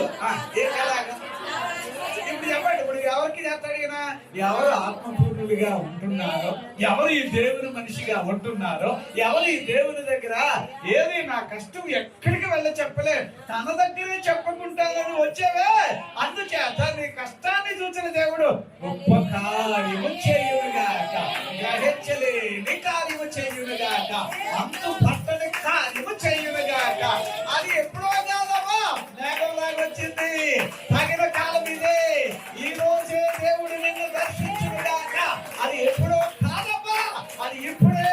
దేవుడు నిన్ను దర్శించి తగిన ఎంత విరోధం ఉన్నా కూడా ఆ విరోధుల మధ్యలో అన్నం పెట్టే దేవుడు నిన్ను దర్శించి నిన్ను ఉద్ధరించునుగాక. దేవునికి స్తోత్రం. హల్లెలూయా, హల్లెలూయా, హల్లెలూయా, హల్లెలూయా. బాగా వాక్యాలు అర్థం చేసుకుంటున్నందుకు దేవుడు తన యొక్క కృప ద్వారా నిన్ను ఆవరించునుగాక. అమ్మా ఇప్పుడు 3వ పాయింట్కి వెళ్ళాం కదా. 3వ పాయింట్ లో ఎవరు కనిపిస్తున్నారు? ఆమె ఓ మాట అన్నదబ్బా. ఏమండి 2వ అధ్యాయంలో ఒక వచనం చదువుదాం. అందులో నుంచి మనం చూడగలిగిన వాక్యాన్ని చూస్తే గనక 9వ వచనం చదువుతారమ్మా, ఏమని రాశాడు అక్కడ? భక్తుల పాదములు తొట్రిల్లకుండా ఆయన వారిని కాపాడును, ఆయన వారిని కాపాడును, దుర్మార్గులు అంధకారమందు మాటు మడుగుదురు. దేవునికి మహిమ కలుగును గాక. దాని పైన కూడా అమ్మ వచనాల్లో దీనులను లేదా ఏమండి దరిద్రులను అధికారులతో ఎక్కడ కూర్చోబెడతాడంట అమ్మ? మరి ఇది గ్రహింపలేని గొప్ప కార్యం కాదమ్మా. ఏమండి మనకి ఏమండి గొప్ప స్థాయి ఇవ్వడం గొప్ప కార్యం కాదంటారా? గ్రహింపలేని గొప్ప కార్యం. వింటున్నారా? ఏమండి మనం ఏంటండి, మనకి తెలియదమ్మా. ఏమండి ఇప్పుడు అనేక మంది కన్నా నువ్వు ఆరోగ్యవంతురాలు, ఆరోగ్యవంతుడు. గుర్తుపట్టండి అమ్మ, ఈ వాక్యాలు ఎలా రోజు చదువుకోవడం, నేర్చుకోవడం, ధ్యానం చేయడం, ప్రార్థన చేయడం, ఏమంటే వచనాలు తెలిసే కొద్దీ కన్నీళ్లు విడుస్తాం కదా. ఏం చేస్తాం? నేను అంటాను, వచనాలు ఇలా చదువుతూ ఉంటుంటే ఒక్కొక్కసారి పొట్ట కన్నీళ్లు వస్తాయి. ఎందుకు ఏడుస్తున్నాను అని నేను అనుకుంటాను. ఇదేంటే బైబిల్ తెలిసిపోతుందని ఒక్కొక్కసారి వెంటనే నేను తుడుచుకొని, ప్రభువా ఈ వాక్యంలో నువ్వు ఇలాగ దాగినట్టున్నావు, నువ్వు ఇక్కడ ఒక్కసారి అలా కనిపించు అని అనిపిస్తుంది అలాగా. అందుచేత ఏమండి ఇప్పుడు ఏమండి మొట్టమొదట మీరు చూడండి సార్, ఎవరి గురించి నేర్చుకున్నాం మనం? మొట్టమొదట ఎవరిని దేవుడు పైకి తెస్తే ఆత్మపూర్ణులుగా ఉండండి, దేవుడు మాత్రం నిన్ను భలే ఉన్నతమైన స్థాయి. ఏమండి మోషే అంతటి స్థాయి వచ్చేసిందబ్బా, దేవునికి స్తోత్రం. రెండవది, ఎంతమంది అడ్డైతే ఉండవండి, ప్రార్థన మానకండి, ధ్యానం చేయడం మానకండి. కన్నీళ్లు విడుస్తున్నావేమో, నీకోసం విడిస్తే ఈ రోజు దానికి ముగింపు ఉంటుంది కదా. అది తగిన కాలంలో నిన్ను దర్శించాడు అంటే ఆయనకి తెలుసమ్మా ఏ టైంలో నిన్ను దర్శించాలో. చూస్తాడు, ఇంకా చూస్తున్నాడు, చూచాడు. కానీ నేను ఇంకా ఒకవేళ అనిపిస్తుంది, మీకు అర్థమైతే చెప్తున్నాను. ఇప్పుడు నువ్వు మామూలు మనిషి, ఎవరు మామూలు మనిషి, నేను ఇంత బరువు ఉంటాను, ఇంతగా ఉంటాను. కానీ ఇందులో ఏమండి జ్ఞాన పరిపూర్ణమైన ఆత్మ అంటే ఎట్లా ఉంటుంది? అది అంటే పరిపూర్ణమైన ఆత్మతో నింపబడటం అంటే ఎట్లాగా, ఎలా చెప్తారు అంటే ఎంత చిన్న మనిషిలో ఎంత గొప్ప దేవుని యొక్క అభిషేకం, ఎంత గొప్ప దేవుని కార్యాలు నా లోపలకు వచ్చాక నా హృదయంలో ఉండి నన్ను కాపాడుతూ ఒక విధంగా అంత గొప్ప శక్తి, ఆ బలం, ఆ ప్రత్యేకత, దాని వలన నేను బ్లాస్ట్ అవ్వట్టే తెలుసా? ఏమండి మీకు అర్థమవుతుందా? చిన్న జీవితంలో ఎంత గొప్ప దేవుడు ఎట్లా అయ్యాడో చూడండి. తను రావడం ముందు నేను బాగా బ్రతకడం, తను రావడం ముందు నేను చలామణి అవ్వడం, తను రావడం నేను 7 రకాలైన ప్రత్యేకమైన దేవుని ఆత్మ వస్తే నేను తట్టుకోలేకపోతున్నానని కాదట, శక్తివంతుడు అవుతావట. శక్తివంతుడు కాదు, నీకు ఏమీ తక్కువ రాకుండా చేస్తాడట. ఇవి మనం ఆలోచన చేసే కొద్దీ అబ్రహాము, ఇస్సాకు, యాకోబుల దేవుడు యేసుక్రీస్తు ద్వారా నిన్ను నన్ను దీవించునుగాక, ఆశీర్వదించునుగాక. ఈ ఆశీర్వాదాలు తట్టుకోలేక అవతల వాళ్ళు యువతల వాళ్ళు ఇప్పుడు ఏమంటారో తెలుసా? మీతో మేము స్నేహం చేస్తాం. ఏమంటారమ్మా? ఇస్సాకు దగ్గరికి అలాగే వచ్చారు. ఇప్పుడు చిన్నోళ్ళు రాలే, పెద్దోళ్ళు వచ్చారు, విరోధులందరూ వచ్చారు. ఫిలిష్తీయులు కూడా నోరు మూసుకొని వెళ్ళాల్సి వచ్చింది అక్కడ. ఎందుకో తెలుసా? ఈ అబ్రహాము, ఇస్సాకు దేవుడు తనివి తీరా దీవించాడట. క్రమంగా కరువులో కూడా, ఆటంకాల్లో కూడా వర్ధిల్లాడు అని రాశాడు. నేను ఇంకా రెండవదిగా ఎవరి గురించి చెప్పాను? యెహోషువ. ఎవరమ్మా? యెహోషువ మీద దేవుని యొక్క ఎట్లాంటి ఆత్మ ఉండేదట? జ్ఞాన పరిపూర్ణమైన ఆత్మ. ఇక్కడ మనం చదివితే గనక అంత ప్రత్యేకతలు అతనులో రావడం అది ఎలా జరిగిందబ్బా అంటే, తనంతట తాను ఎప్పుడూ కూడా యజమాని దగ్గర చాలా జాగ్రత్తగా ఉండేవాడు. అర్థమైందండి? అందుకే ఆయన చేతులు పెట్టాడో లేదు, ఏమైపోయాడు ఈయన. అంచేత నేను అంటున్నాను, మోషే గారి చేతుల గురించి చాలా ఆశీర్వాదకరమైన ప్రసంగం ఉంది. ఎందుకంటే ఆ చేతులు ఎత్తబడినప్పుడల్లా అమాలేకీయులు ఏమైపోయారట? ఎందుకెళ్ళిపోయేవారు? దేవునికి స్తోత్రం. ఆ చేతుల మీద చాలా ప్రత్యేకత ఉంది. ఎప్పుడైనా దేవుడు కృప చేస్తే చెప్పుకుందా, లేదా మీరే చదువుతూ ఉంటే దేవుడు అందులో నుంచి మీకు ప్రత్యేకత ఇచ్చునుగాక. చాలా ప్రత్యేకమైన విషయాలు ఉన్నాయి. ఎలాగైతే మోషే గారి చేతులు ప్రత్యేకమైనవో యెహోషువ గారి చేతులు కూడా అలాగే ఉన్నాయి. బైబిల్లో వాక్యం బాగా చదివితే యెహోషువ గారు చెయ్యలాగా తీసాడు అనుకో, మళ్ళీ ఇలాగా దగ్గరికి ముడిచే లోపం అంత వైరాగ్యంగా దేవుని కొరకు ఆయన కార్యాలు చేసుకుంటూ పోయేవాడట. అవి కూడా బైబిల్లో ఆయన గురించి రాశారు. అందుచేత దేవుని ఆత్మని మీదకి వచ్చాక బలవంతుడుగా శక్తివంతుడిగా నువ్వు ముందుగా దేవునికి స్తోత్రం. ఇప్పుడు అమ్మ ఇశ్రాయేలీలు గురించి బైబిల్లో చదువుతాం. వీళ్ళు మిక్కిలి తక్కువ వాళ్ళని ఉందా లేదా? తక్కువ వాళ్ళు ఇప్పుడు ఏమవ్వాలి? అలా ఎక్కువ వాళ్ళు అవ్వాలి అంటే ఆయన ప్రేమ అలాగా వాళ్ళ మీద పొడుచుకొచ్చింది. ఆయన ప్రేమ బైబిల్లో మీరు ద్వితీయోపదేశకాండం 7వ అధ్యాయంకి వెళితే గనక ఇంకా అక్కడి నుంచి మనం చదువుతా ఉంటాం. వీళ్ళు తక్కువే అయినా కూడా దేవుడు ఆ వాళ్ళని ఎక్కువ వారిగా చేసేసాడు. దేవునికి స్తోత్రం. మీరు బైబిల్ వాక్యాల్లో బాగా చదవగలిగితే మూడవ వ్యక్తి గురించి ఎవరి గురించి చెప్తున్నాం మనం? హన్నా గారి గురించి. ఆమెను దేవుడు ఏం చేశాడమ్మా? జ్ఞాపకం. అమ్మ మీరు జ్ఞాపకంలో ఉన్నారా? మర్చిపోకండి. నేను ఇప్పుడు ఇంకా దాని గురించి ఇంకొక వచనాన్ని నేను చెప్తాను. దేవునికి మహిమ కలుగును గాక. 19వ అధ్యాయం ఆదికాండం 29వ వచనం ఒక్కసారి చదవండి అమ్మ. ఒక్కసారి అందులో ఎట్లా ఉండదంటే దేవుడు ఎవరిని జ్ఞాపకం తెచ్చుకున్నాడట? జ్ఞాపకం తెచ్చుకొని 19:20 పట్టణములను పాడు చేసినప్పుడు అబ్రహామును జ్ఞాపకం చేసుకుని లోతు కాపురమున్న పట్టణములను నాశనము చేస్తున్నప్పుడు నాశనము మధ్యన లోతు నశించకుండా తప్పించింది. ఎవరిని జ్ఞాపకం తెచ్చుకున్నాడు? ఇప్పుడు చెప్పండి అమ్మా. అమ్మా మీరు ఇప్పుడు ఇందులో ఒక చిన్న సీక్రెట్ ఏంటంటే కనీసం ఏమంటే ఇప్పుడు నాకు నా తల్లిదండ్రులు ఎవరు లేరు. ఇప్పుడు వాళ్ళని జ్ఞాపకం తెచ్చుకొని నన్ను ఆయన ఏమన్నా చేస్తాడా? లేదు. ఇప్పుడు నాకంట తల్లి ఎవరు? ఆయనే. తండ్రి ఎవరు? ఆయనే. కాకపోతే మీకు ఒక విషయం చెప్పనా, మిమ్మల్ని బట్టి నేను చెప్తున్నాను. మీరు పైకి రావడానికి, మీరు గ్రహించలేని గొప్ప కార్యాలు ఎవరి జరగడానికి కారణం యేసు ప్రభువుని ఆయన జ్ఞాపకం తెచ్చుకుంటాడు. ఎవరిని? ఆయన నీ కొరకు ఏం చేస్తున్నాడో తెలుసా? విజ్ఞాపన చేస్తున్నాడా? బైబిల్ అలాగే వచ్చిన మీరు చెప్తారా? నన్ను చెప్పమంటారా? ఏమంటే నీ కొరకు ఆయన ఏం చేస్తాడట? విజ్ఞాపన. ఆయనే కాదు, పరిశుద్ధాత్మ నీ కొరకు ఏం చేస్తాడు? విజ్ఞాపన. అంటే మీ బ్రతుకు బాగుండాలని మీ మీద ఆయనకి ఎలాంటి ఉద్దేశాలు ఉన్నాయి? అంతే కదా, ఏరియాలో కూడా చదువుతాం కదా. అందుచేత మీరు గట్టిగా పట్టుకోవాల్సిన ఒక్క విషయం ఏంటంటే దేవుడు దృష్టిలో నువ్వు జ్ఞాపకంలో ఉన్నావు. అందుచేత దేవుడు గ్రహింపలేని గొప్ప కార్యం నీకు చేయనుగా. చిన్న మనసో పెద్ద మనసో ఏమనుకోవాలంటే ప్రభువా నేను నీకు గుర్తున్నందుకు స్తోత్రం. ఏమన్నారమ్మా? చెప్పండమ్మా. ఆలోచన చేయండమ్మా.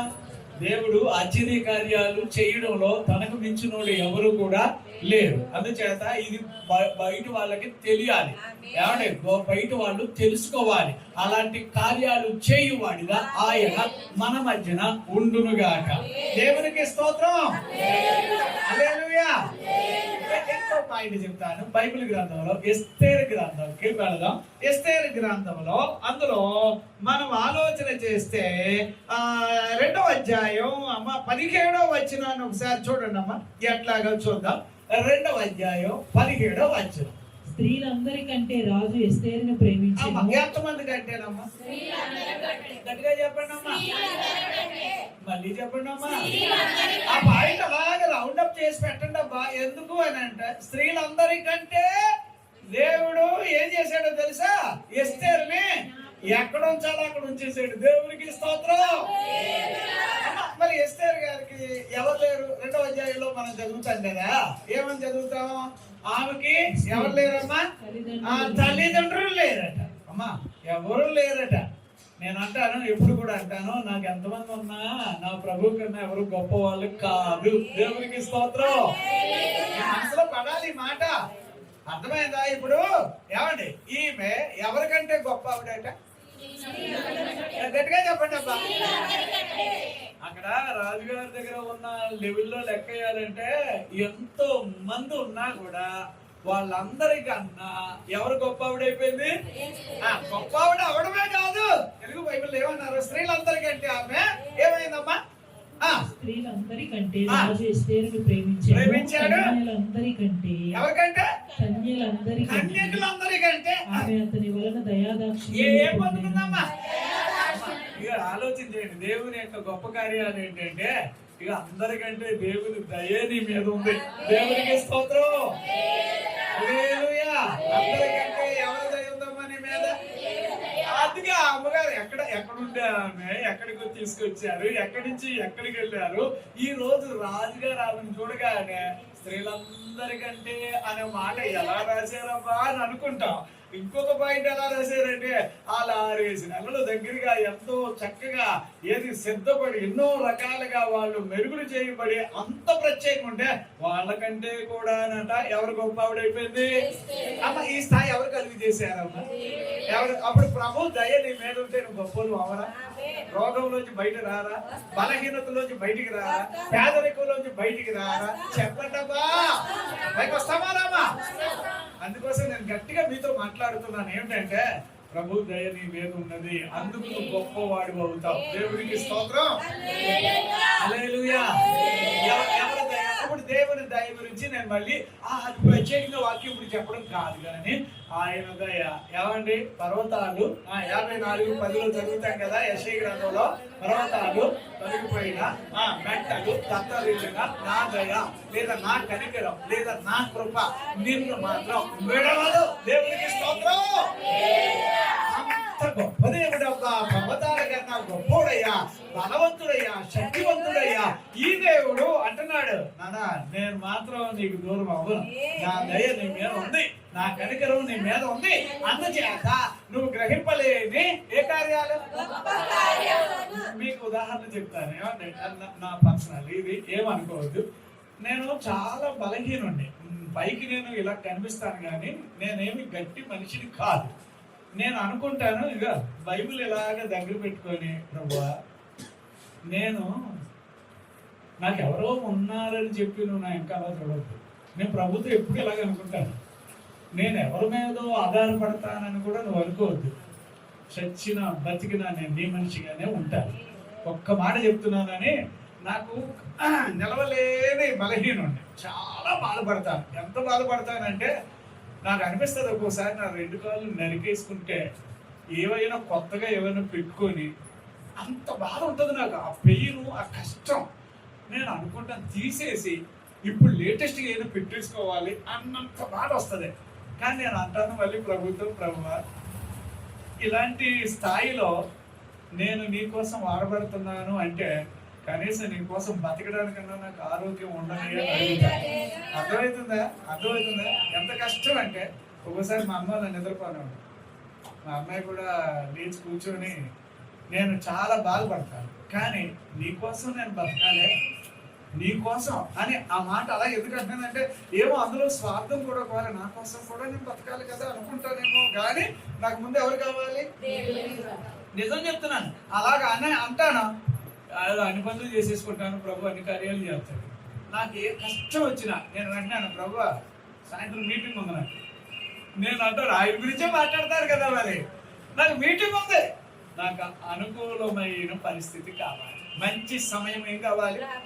మీకు చెప్తున్నానమ్మా ఎన్నైనా కూడా మొన్న నేను ఎవరింట్లో వాక్యం చెప్పాను? రాంబాబు గారి ఇంట్లో ఎప్పుడు వాక్యం తెలుసా? కరెక్ట్గా 4:30కి వీళ్ళు చెప్పారట. 4:30కి ఎప్పుడో చెప్పారట. వాళ్ళు ఏం సిద్ధపడతారండి? నాకు మీటింగ్ అయ్యాక అమ్మ కూర్చొని నాతో మాట్లాడితే నేను కళ్ళ ముందు ఇలా చూస్తున్నాను. అరవట్లేదు కానీ నేను అలా చూస్తున్నాను, వింటున్నాను. వాళ్ళు అలా దగ్గర కూర్చొని అయ్యా నాకు ఎంత బలహీనత ఉంది అని అవి చెబుతూ హాస్పిటల్కి వెళ్ళానయ్యా, ఎలాగయ్యిందయ్యా, సెలైన్ ఎక్కించారయ్యా అవన్నీ చెప్పి నేను లేవలేని పరిస్థితిలో ఉన్నప్పుడు ఈ రాంబాబు గారు రాజు ఫోన్ చేస్తే సరే పెట్టేసుకుంటాం మీటింగ్ అని అన్నాడు. ఆ మాట నా దగ్గరికి వచ్చి చెప్పాలా వద్దా అని చెబుతూ అట్టగలి చెబితే నాకు ఎక్కడ బలం వచ్చిందో నాకు తెలియదు. కానీ నేను లేవలేదు, మధ్యాహ్నం అన్నం తినలే, ఉదయం టిఫిన్ చేయలే, నా పరిస్థితి బాగోలేదు. అయినా మీటింగ్ అని అనగానే ఎక్కడ లేచానో అంటే ఆ తర్వాత మళ్ళీ ఆ అమ్మగారు మీటింగ్ అయిన తర్వాత ఎగిరినట్టుగా సంతోషించినట్టుగా అబ్బాయి ఎవరు చేస్తారో తెలిసి ఈ కార్యాలు ఆయన గ్రహింపలేని గొప్ప కార్యాలు ఎవరు చేస్తారు? నిజమండి. మీటింగ్ అయ్యాక కనీసం నేను హాఫ్ అన్ అవర్ కూర్చున్నాను అక్కడ. కూర్చొని మాట్లాడుతుంటే దేవుడు ఎలాగా బిడ్డని దర్శించాడు. ఎలాగా అంటే అయ్యా అప్పుడు నాకు అర్థమవుతుంది, నా బాధలో నేను ఇంకా ఇలాగ అయిపోతానని అనుకుంటే తగిన సమయానికి నువ్వు వచ్చి వాక్యం అలాగా అన్నట్టుగా దేవుడు వచ్చి వాక్యాన్ని ఇచ్చాడు. దేవునికి స్తోత్రం. మన పరిస్థితులు ఎట్టున్నా కూడా ఈ దేవుడు మాత్రం సిగ్గుపాలు కానివ్వడు. దేవునికి స్తోత్రం. హల్లెలూయా, హల్లెలూయా, హల్లెలూయా. ఇలాంటి ప్రభువు మరి లేడు ఇలాలోన. ఇలాంటి ప్రభువు మరి లేడు ఇలాలోన. హల్లెలూయా, హల్లెలూయా, హల్లెలూయా, హల్లెలూయా, హల్లెలూయా, హల్లెలూయా, హల్లెలూయా, హల్లెలూయా. యేసుని పూజించేగా అంతిమము కలిసేగా. కీర్తనలు పాడి చప్పట్లు కొట్టి, కీర్తనలు పాడి చప్పట్లు కొట్టి సంతోషముగా ఉండేగా, సంతోషముగా ఉండేగా. హల్లెలూయా, హల్లెలూయా, హల్లెలూయా, హల్లెలూయా, హల్లెలూయా. దేవుడు నిన్ను గ్రహించలేని గొప్ప కార్యాలతో ఆయన నీ పక్షాన చేయబోతున్నందుకు దేవునికి స్తోత్రం. హల్లెలూయా. ఎలా ఉందమ్మా? ఎఫెసీయులకు రాసిన పత్రిక 3వ అధ్యాయంలో ఏం చదువుతా? 20 దగ్గర నుంచి ఏమంటున్నాడు అక్కడ? అడిగే వాటికన్నా శక్తి చొప్పున తన శక్తి చొప్పున అడుగు వాటన్నిటికంటేను ఊహించు వాటి అన్నిటికంటేను అత్యధికముగా చేసి ఎంత అధికముగా మీ పక్షాన కార్యాలు చేయడం అత్యధికమైన కార్యాలు ఉండునుగా. ఒక సమయం వచ్చేటప్పటికి మనం చెప్పాలి. ఏమని చెప్పాలో తెలుసా? నా బాధ అంతా ఎలా పోయిందండి, నా కష్టం అంతా ఎలా పోయిందండి, నాకున్న బాధలు కానీ నాకున్న పరిస్థితులు కానీ ఎలా మారినాయండి. ఏమంటే పేదరికంలోంచి ధనవంతులు అవడం నమ్ముతున్నారు, అలాగే రోగంలోంచి కూడా దేవుడు నిన్ను ఆరోగ్యవంతుడిగా చేశాడని నమ్ము. దానికి నేనే సాక్ష్యం. నేను నమ్మాను, నా ప్రభువుని నమ్మాను, నేను నమ్మాను, నా పరిస్థితుల్లో నేను నిలబడగలుగుతున్నాను, నేను నమ్మాను, నా ప్రభు విడుదల చేయడం నేను చూడగలుగుతున్నాను. అందుచేత అదే దేవుడు నీ పక్షాన గొప్ప కార్యములు చేయునుగాక. ఇందులో నుంచి ఇంకొక చిన్న పాయింట్ చెప్తాను. బైబిల్ వాక్యాల్లో దావీదు గారు మీకు అందరికీ తెలుసు కదమ్మా. 8వ అధ్యాయం చదువుతాం. దావీదు గారి గురించి 2వ సమూయేలు 7వ అధ్యాయం. అమ్మ 18వ వచనం ఒకసారి చదువుతారా? అలాగే ఇంకో వచనం కూడా నేను చెప్తాను. మొదటి దినవృత్తాంతాల్లో ఏమండి 17 అనుకుంటున్నాను, అందులో 16వ వచనం అనుకుంటా. ఒకసారి చదువుతారమ్మా? దేవునికి మహిమ. దావీదు రాజు లోపల ప్రవేశించి యెహోవా సన్నిధిని కూర్చుండి ఇలాగు మనవి చేసెను, నా ప్రభువా యెహోవా నీవు నిన్ను హెచ్చించుటకు నేనెంతటి వాడను. ఎంతగా అమ్మా అప్పుడు ప్రభువు గనుక అమ్మ మీరు చూడండి సార్, దేవుడు మీ విషయంలో గ్రహింపలేని గొప్ప కార్యాలు, ఏమంటే గ్రహించలేని పెద్ద కార్యాలు ఆయన చెయ్యాలంటే హన్నా గారికి కావలసిన అవసరం హన్నా గారికి చేశాడా లేదా? ఆమెను జ్ఞాపకం తెచ్చుకున్నాడు అంతే ఆ జీవితంలో. తర్వాత ఇక్కడ ఎవరిని? ఎస్తేర్ గారిని జ్ఞాపకం తెచ్చుకున్నాడు. ఎస్తేర్ గారు ఎవరికంటే గొప్పవాడు అయిపోయింది. ఎవరికంటే అమరావుడికి ఎవరూ లేరుగా. ఎవరూ లేకపోయినా కూడా దేవుడు మాత్రం ఆమె విషయంలో ఎలా ముందుకు వచ్చేసాడంటే ఆశ్చర్యం. కన్యకలందరికన్నా, స్త్రీలందరికన్నా, ఏమంటే రాజుగారి దయ, ఏమంటే హేగే గారి దయ, ఒక బైబిల్లో ఆవిడ మీద అన్ని రకాల దయలు ఉన్నాయి. దేవుని దయ, పినతండ్రి దయ, ఎంత మంది తనని చూడగానే అక్కడ వచ్చిన వాళ్ళందరూ కూడా ఆ అమ్మాయిని చూడగానే ఎంతో సంతోషించారట. దేవునికి స్తోత్రం, హల్లెలూయా. అందుచేత దేవుని దయ నిన్ను ఆవరించునుగా, దేవుని కృప నిన్ను ఉద్ధరించునుగా, దేవుని దయలో నువ్వు కాపాడబడునుగాక. అలాగే నేను ఇంకెవరి గురించి చెప్పాను? ఈ యెహోషువ గారి గురించి చెప్పాను. ఇంకెవరి గురించి చెప్పాను? ఇస్సాకు గారి గురించి చెప్పాను. కరువు అనొద్దు, అర్థమైందా? విరోధులు అనొద్దు, శత్రువులు అని అనకండి. ఎంతమందన్నా ఉండవండి. ప్రభు ఈ విషయంలో నీ తరపున కార్యాలు చేయునుగాక. దేవునికి స్తోత్రం. అమ్మ, ఒక్కసారి ప్రభు నన్ను జ్ఞాపకం తెచ్చుకున్నాడనే దానికి నువ్వు దేవునికి స్తోత్రం చెల్లిస్తావా? నన్ను ఏం చేస్తున్నాడు ఆయన? మర్చిపోలేదు. ఎవరిని మర్చిపోయినా దేవుడు నన్ను మర్చిపోలేదు. ఈ మనసు నీకు ఉండునుగా. అట్లానే ఇప్పుడు మనం చదివాం. ఎవరంటే ఎక్కడో గురుడు వేసుకునే ఆయన. ఏమంటే ఆయన ఇప్పుడు ఏమంటున్నాడు? ఏమంటే దేవుని సేవకుల దగ్గరికి వచ్చి, అలాగే దేవుని దగ్గరికి వచ్చి ఆయన బాధ ఎలా చెప్తున్నాడంటే, ప్రభువా నన్ను మీరు ఎంతగా అంటే గ్రహించగలిగితే ఆయన కార్యాలు మనం గ్రహించలేము కదా. అలాంటి వాటిలో ఒకటి ఏంటంటే, నువ్వు ఎప్పుడన్నా అనుకున్నావా ఇలా పైకి వస్తావు అని? అనుకున్నారా ఎప్పుడైనా? చెప్పలేటమ్మా. అంటే ఏది డబ్బు కలిగిన వాళ్ళు అవుతారు, ఆస్తిపరులు అవుతారు, కార్లు కొనుక్కు, ఇది కాదు. ఎన్ని ఒక లెక్క, అవన్నీ మామూలు. కానీ దీనికన్నా భోజనం చేయాలంటే ఆరోగ్యంగా ఉండాలి కదా. ఇదే మీరు ఎక్కువ అడగండి. అర్థమవుతుందమ్మా? మీరు ఎలా ఉండాలమ్మా? ఆరోగ్యంగా ఉండాలి అని అంటే కనుక ఖచ్చితంగా ఈ దేవుడే నీకు కావాలి. ఇప్పుడు కల్తీ లేని ఏమున్నాయి చెప్పండి అమ్మా? ఎందులో కల్తీ లేదంటారు? బియ్యం గురించి మాట్లాడితే ప్లాస్టిక్ బియ్యం అంటున్నారు. ఏమో మరి ఇలాగ అంటున్నారు. ఆ తర్వాత కారం పొడి అనగానే బాబోయ్ అందులో కూడా రంప పొడి వేసేస్తున్నారట అంటున్నారు. ఏమంటే మిరియాలు అన్నారనుకో అందులో బొబ్బాస్ కిందలు వేస్తున్నారట. ఇవన్నీ లెక్కలు వస్తున్నాయి, రాస్తున్నారు. అర్థమవుతుందా? ఏమంటే పాలా ఇప్పుడు తాగేది ఏమో అర్థం కావట్లేదు అమ్మా. అన్ని మోసం అయిపోయినాయట. ఎన్నెన్ని అంటే కల్తీలు చేయడానికి పుట్టినిల్లు లాగా లేదా మన ప్రాంతాలు? ఏమండి ఎట్లాగా మీరు ఇలాగ కల్తీ చేస్తున్నారంటే, ఇంక్లూడింగ్ ఈ మధ్యకాలంలో మనం ఏదైనా తిందామంటే భయం వేసేస్తుంది. ఎందుకంటే కల్తీలు ఎక్కువ జరుగుతున్నాయి. కానీ ఇలాంటి పరిస్థితుల్లో నువ్వు ఎప్పుడు ఆరోగ్యంగా ఉండడానికి ప్రభువు నీకు తోడై ఉన్నాడు. దేవునికి స్తోత్రం. అంచేతే నేను అంటాను, చాలా వాటిని మీరు ఏం చేయండి, ఏమండి ప్రతిదీ ఏదో రకంగా కల్తీ చేస్తేనే రోజులు గడుతున్నాయి అనుకుంటున్నారు కదా. ఇలాంటి వాటిల్లో కల్తీ లేని జీవితం దేవునితో మీరు కలిగి ఉండండి. దేవుడు తగిన సమయంలో నిన్ను కాపాడి పంపించునుగాక. దేవునికి స్తోత్రం. నవ్వుతా చెప్పండి అమ్మా, దేవానికి స్తోత్రం. నన్ను మీరు జ్ఞాపకం తెచ్చుకున్నందుకు స్తోత్రం. నన్ను మీరు మర్చిపోయినందుకు స్తోత్రం. నన్ను విరోధుల మధ్యలో గొప్పవాడిగా చేసినందుకు స్తోత్రం. ఏది నన్ను నీ ఆత్మతో నింపినందుకు స్తోత్రం. ఏది మనుషులందరికంటే నాకు ముఖ్యత్వాన్ని ఇచ్చినందుకు స్తోత్రం. అందరికన్నా నీ దయ నా మీద ఉంచినందుకు స్తోత్రం. చెబుతున్నా, ప్రభువు నన్ను జ్ఞాపకం తెచ్చుకున్నందుకు స్తోత్రం. ఈ ప్రభువు ఎల్లకాలం మహిమ పరచబడునుగాక, ఎన్నటికీ స్తుతింపబడునుగాక, ఎవరిని దీవించబడునుగాక, సంపూర్ణముగా నిన్ను ఉన్నతమైన స్థాయిలో తీసుకొచ్చునుగాక.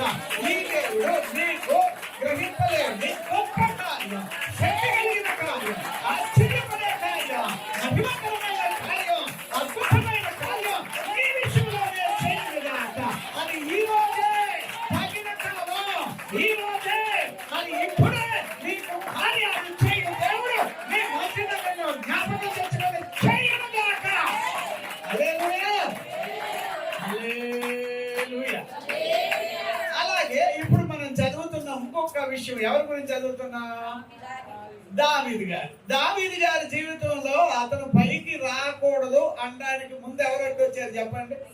దావీదు గారు పైకి రాకూడదు అనడానికి ఇళ్లలో ఉన్నారు విరోధులు అని చెప్పాను. మీరు లెక్కేసుకొని వెళ్ళాలి. పోనీ ఏదో పెళ్లి చేసుకున్నాడు అని అనుకుంటే రాజుగారే అతని మీద విషము చూపు పెట్టేవాడు. ఎన్ని జరిగినాయి అబ్బా. ఇలాంటి విషయాలలో దావీదు గారు మాత్రం ఆయన స్టేట్మెంట్ ఇచ్చాడు, ప్రభువా నన్ను మీరు ఎంత హెచ్చుగా అంటే గ్రహింపలేని కార్యం ఏంటంటే దేవుడు నిన్ను తలగా చేయునుగాక, హెచ్చుగా చేయునుగాక, ఉన్నతంగా నిలబెట్టునుగాక. ఇతరులు నిప్పులు పోవాలి, కంటి చూపు తప్ప వాడికి ఏముండదు, నోటి మాట ఉండదు తప్ప. అలాగే దేవుడు నీ విషయం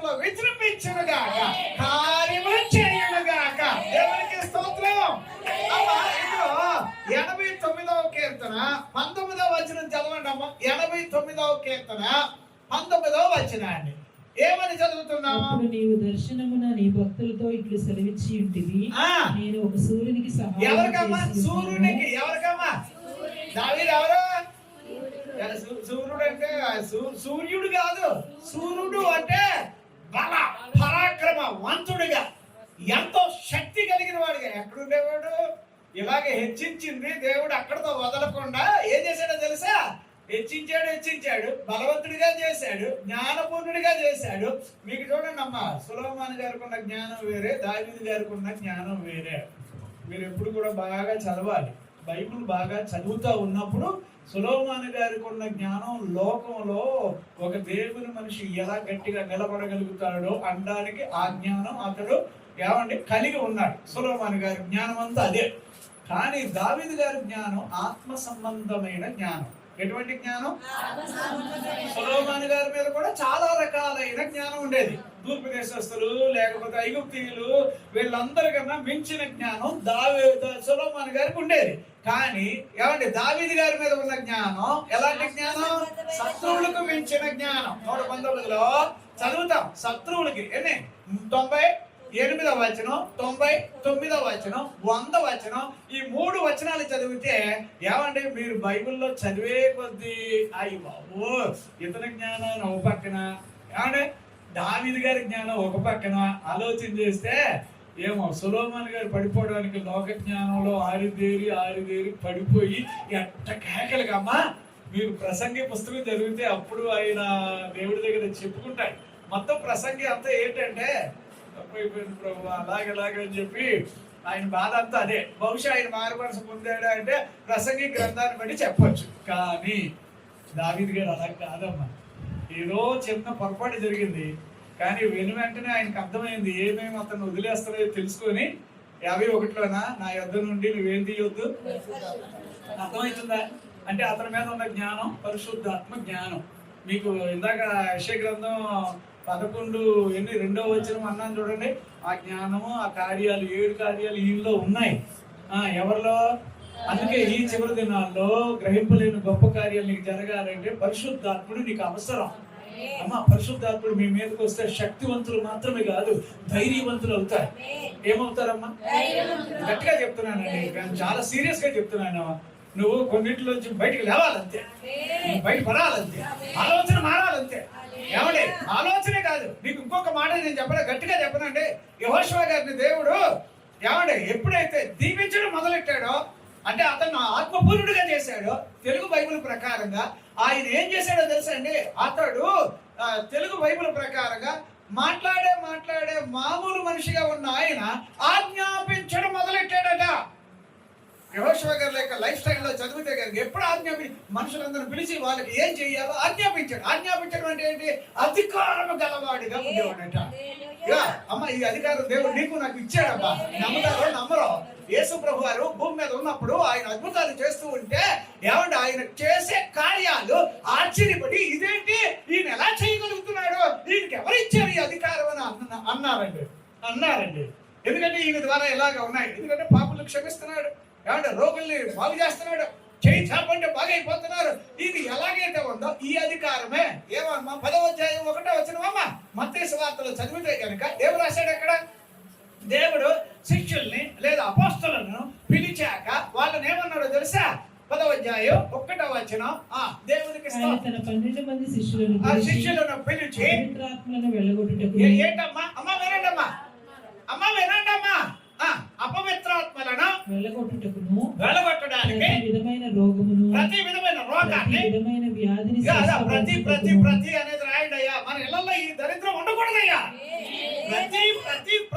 ప్రతి రోగం, బలహీనత, ప్రతి విధమైన శాపం, ప్రతి విధమైన కష్టం అవి పోవాలి. వాటి మీద దేవుడు నీకేమిచ్చాడట? అధికారం ఇచ్చాడు. ఎవరికిచ్చాడు అధికారం? చెప్పట్లేదు. ఎవరికిచ్చాడు అధికారం? నువ్వు మాట్లాడయ్యా, ఆజ్ఞాపించు. ఏం చేయాలట? ఆజ్ఞాపించు. ఇంకో మాట ఇక్కడ మీరు చదివితే కనుక వాళ్ళందరికీ ఆయన అధికారం ఇచ్చాడని ఉందమ్మా? ఉందా? ఏమ్మా కంటిన్యూ చేయండి అమ్మా. ఈ విధమైన వ్యాధిని స్వస్థపరచుటకును వారికి అధికారం ఇచ్చాడు. ఎవరికి ఇచ్చాడమ్మా అధికారం? ఎవరికి ఇచ్చాడు? మీరు ఒకసారి మాట నమ్ముతున్నారా? ప్రభు నీకు అధికారం ఇచ్చాడు కదా, ఇచ్చాడంటారా? ఇచ్చాడా? ఇప్పుడు అధికారాన్ని వాడే వాళ్ళు కావాలి. ఎంతమంది ఉన్నారు ఇక్కడ? దేవుడు మన చిన్న చిన్న చేతులు పైకి లేపాం, చిన్న చిన్న చేతులు. ఈ అధికారం ఎలాంటిదంటే నాకు ఒక అనుమానం వచ్చింది. ఈ అనుమానం మీద ఇప్పుడు నేను ఏం చేయాలి? ఆజ్ఞాపించాలా వద్దా? అధికారం ఏమని చెప్పాలి? నేను అనాలి. ఏమని అనాలంటే, అనుమానమా, ఏస్తున్నాము, నాకు అధికారం ఉంది, పోరా, బయటికి వెళ్తా. నెమ్మదిగా నెమ్మదిగా చెబుతూ రావాలి. చిన్న చిన్న మాటలేవి. పెద్దగా దేవుడిని నేనేమో బాబో 1000 గుంజీలు తీస్తే నేను దిగుతాను అని అంటలేదమ్మా. చిన్న మాట. ఏంటి? అనుమానం వచ్చింది. అనుమానం ఏంటి? డాక్టర్ గారు చెప్పింది కరెక్ట్ అని నేను అంటాను. దేవుడు డాక్టర్లు ఇచ్చినందుకు స్తోత్రం.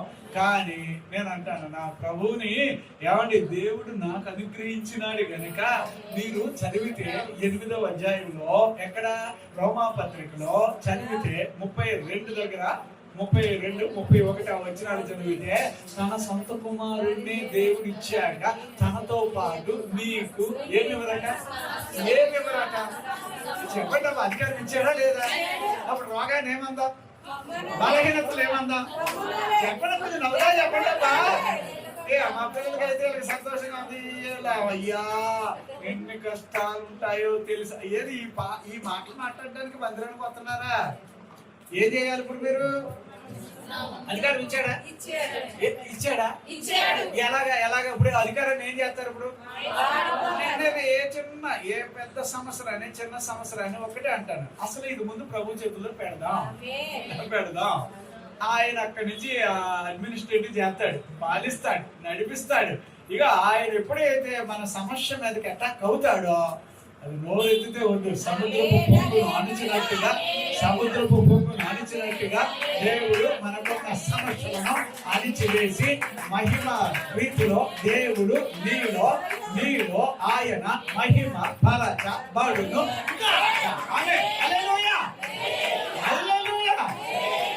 అధికారం ఎంతమంది వాడుతున్నారు చెప్పండి అబ్బా. ఒక్క నిమిషం అమ్మా, పిరుకోలు ఒకసారి చెప్పండి అబ్బా. పిరుకోలు లేరా? నిజమా? ఏటో లేక పిల్లలు అవుతున్నారు. ఈ చిన్నపిల్లలు వెళ్ళకండి పాపం. చిన్నపిల్లలు దేవుడు దీవించగాక. అమ్మ, పెద్దోళ్ళమై ఉండి కూడా భయం ఏంటంటే, బాబు నేను ఇలాగా ఈ బలహీనతలతో చచ్చిపోతాను రోజు ఇదే ఏడుపు పెడుతున్నావు. ఇప్పుడు ఏం చెయ్యి? అధికారాన్ని చెప్పమ్మా. నీకు దేవుడు ఆరోగ్యం ఇచ్చినప్పటి నుంచి బాగలేదమ్మా. మీలాగా మేమందరం ఆరోగ్యంగా ఉంటున్నాం.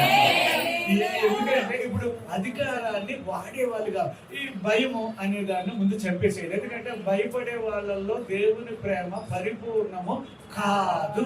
నిజమా? ఉందా? అలాంటి వాచనం ఉన్నది. దేవునికి స్తోత్రం. ఉందా లేదా? ఉన్నదా? 1వ యోహాను పత్రిక చెప్పండి అమ్మా. ఎంత చక్కగా 4:18 అమ్మా అన్నదా? అదే నిజంగా మనం ఆలోచించేది. భయము దండనతో నిజంగా నేను చెప్తున్నాను.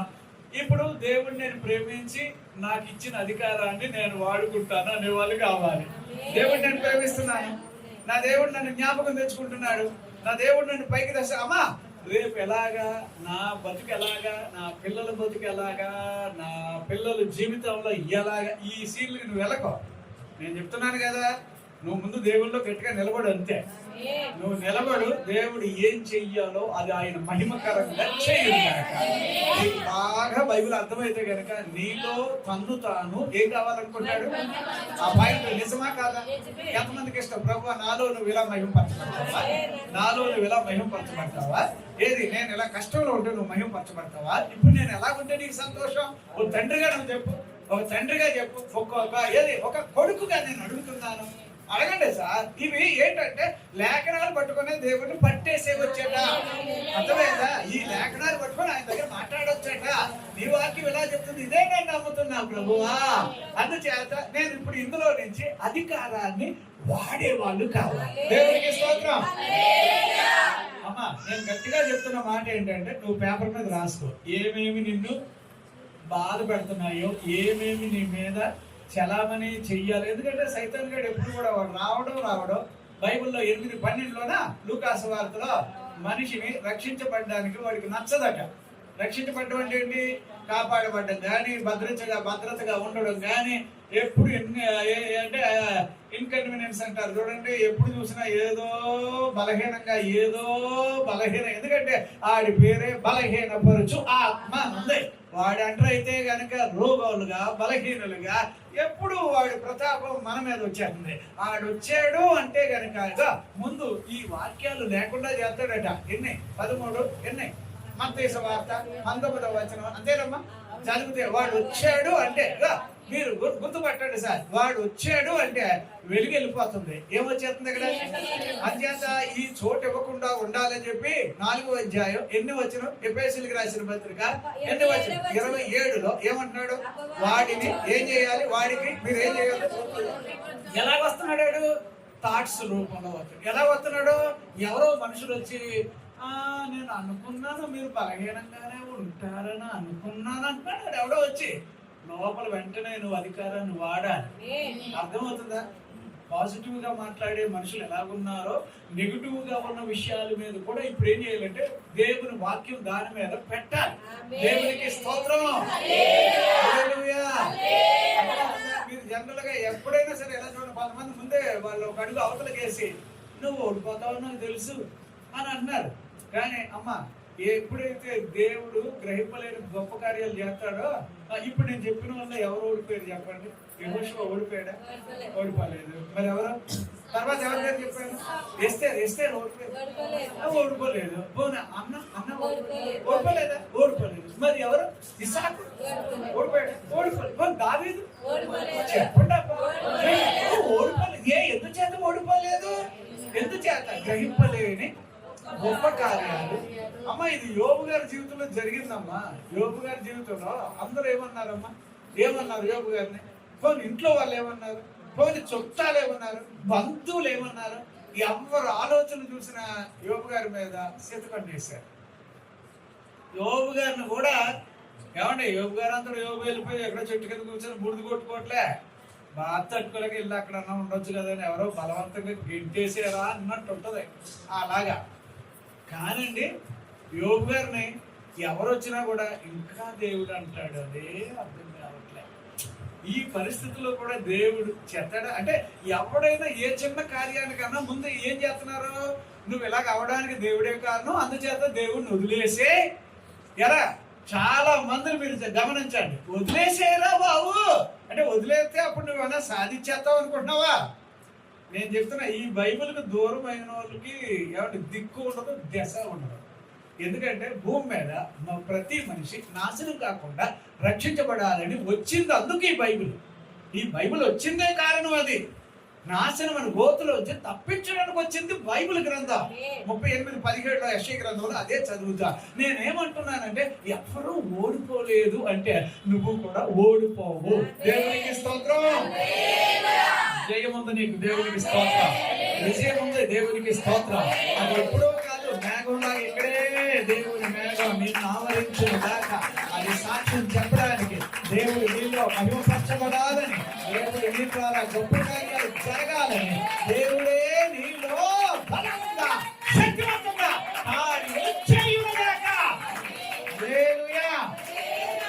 టైం అయిపోయింది. ఇంకొక వ్యక్తి గురించి చెప్తాను, అది చెప్పి క్లోజ్ చేద్దాం.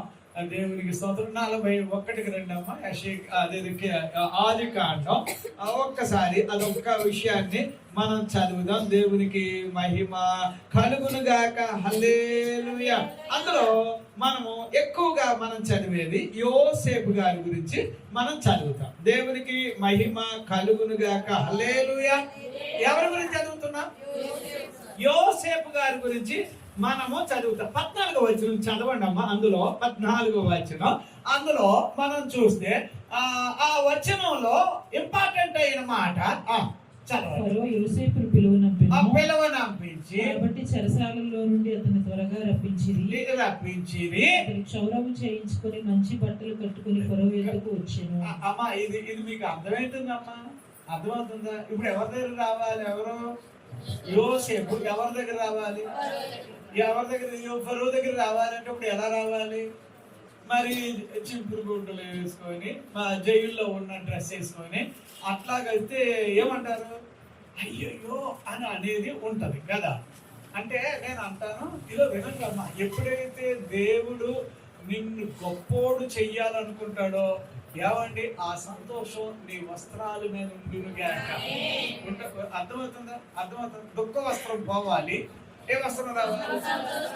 చెప్పండి. సంతోష వస్త్రం అంటారా, ఉల్లాస వస్త్రం అంటారా? గట్టిగా చెప్పండి.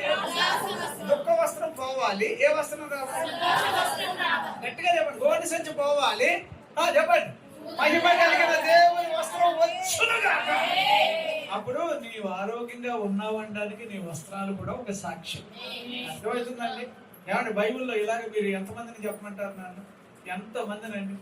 ఏమండి, ఎంతమంది జీవితాలు ఏమండి అంత దుఃఖంగా, అంత వేదనగా, అంత బాధగా ఉంటే అవన్నీ తొలగిపోవడానికి కారణం దేవుడు నీ పక్షాన గ్రహింపలేని గొప్ప కార్యం.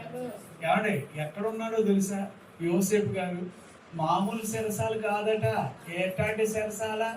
రాజుగారి సంబంధమైన చెరసాల. అంటే అలాంటి చెరసాల్లో మనిషి వెళితే వాడు వస్తాడో, తిరిగి వస్తాడో, రాడో, చచ్చిపోయాడో, బతికాడో కూడా చెప్పరట. అది కానీ దేవుడు ఏమండి గ్రహింపలేని, చెప్పండి, చేశాడా? ఏమంటే యోసేపు గారు బయటకు వచ్చాడా? రాజుగారి దగ్గర రాగానే అమ్మాయా లోకం ఇలా ఉంది, అయ్యో రాజుగారి దగ్గర ఇలా ఉంటారా? ఇవన్నీ ఒక్క నిమిషం ఆగండి సార్, మీరు మాట్లాడటం నేను ఎప్పుడు ఇలా చూడలేదు కాబట్టి ఇవన్నీ చూస్తారా అన్నాడా? లేదమ్మా. వెంటనే రాజుగారు ఏవేవో చెప్తుంటే, ఆగండి సార్, మీకు సరి అయిన సమాధానం చెప్పడానికి, మంగళకరమైన సమాధానం చెప్పడానికి ఎవరున్నారు? దేవుడు ఉన్నాడు. అమ్మా, నీకు మంచి శుభకరమైన ఏది సమాచారం నీ పట్ల కనబడుగా. దేవునికి స్తోత్రం. హల్లెలూయా. ఇప్పుడు అధికారాన్ని వాడేవాళ్ళు కావాలి. ఎవరు కావాలా? వాడేవాళ్ళు కావాలి అనగానే ఇప్పుడు ఆ మనిషి నువ్వే అయితే గనక ఏవేవైతే మిమ్మల్ని బాధిస్తున్నాయో చేతులు ఈ దాని మీద ఈ ఫోటో ఆయన తీసుకునుగా, రికార్డు చేసుకునుగా. నేను చెప్తున్నానమ్మా, ప్రభు దగ్గర నువ్వు ఒంటరిగా ఉండి పెనుగులాడాలి, మొర్ర పెట్టాలి, ప్రార్థన చేయాలి, పరిశుద్ధాత్మతో ఉండాలి, దేవుని మనిషిగా బ్రతకడం అలవాటు చేసుకో. ఎవరు ఊహించలేని రీతిలో గ్రహింపలేని గొప్ప కార్యాలు అడుగు వాటికంటే, ఊహించు వాటికంటే అత్యధికంగా, ఎంత అధికంగా అమ్మా, అలాంటి కార్యాలు నీకు చేయనుగాక.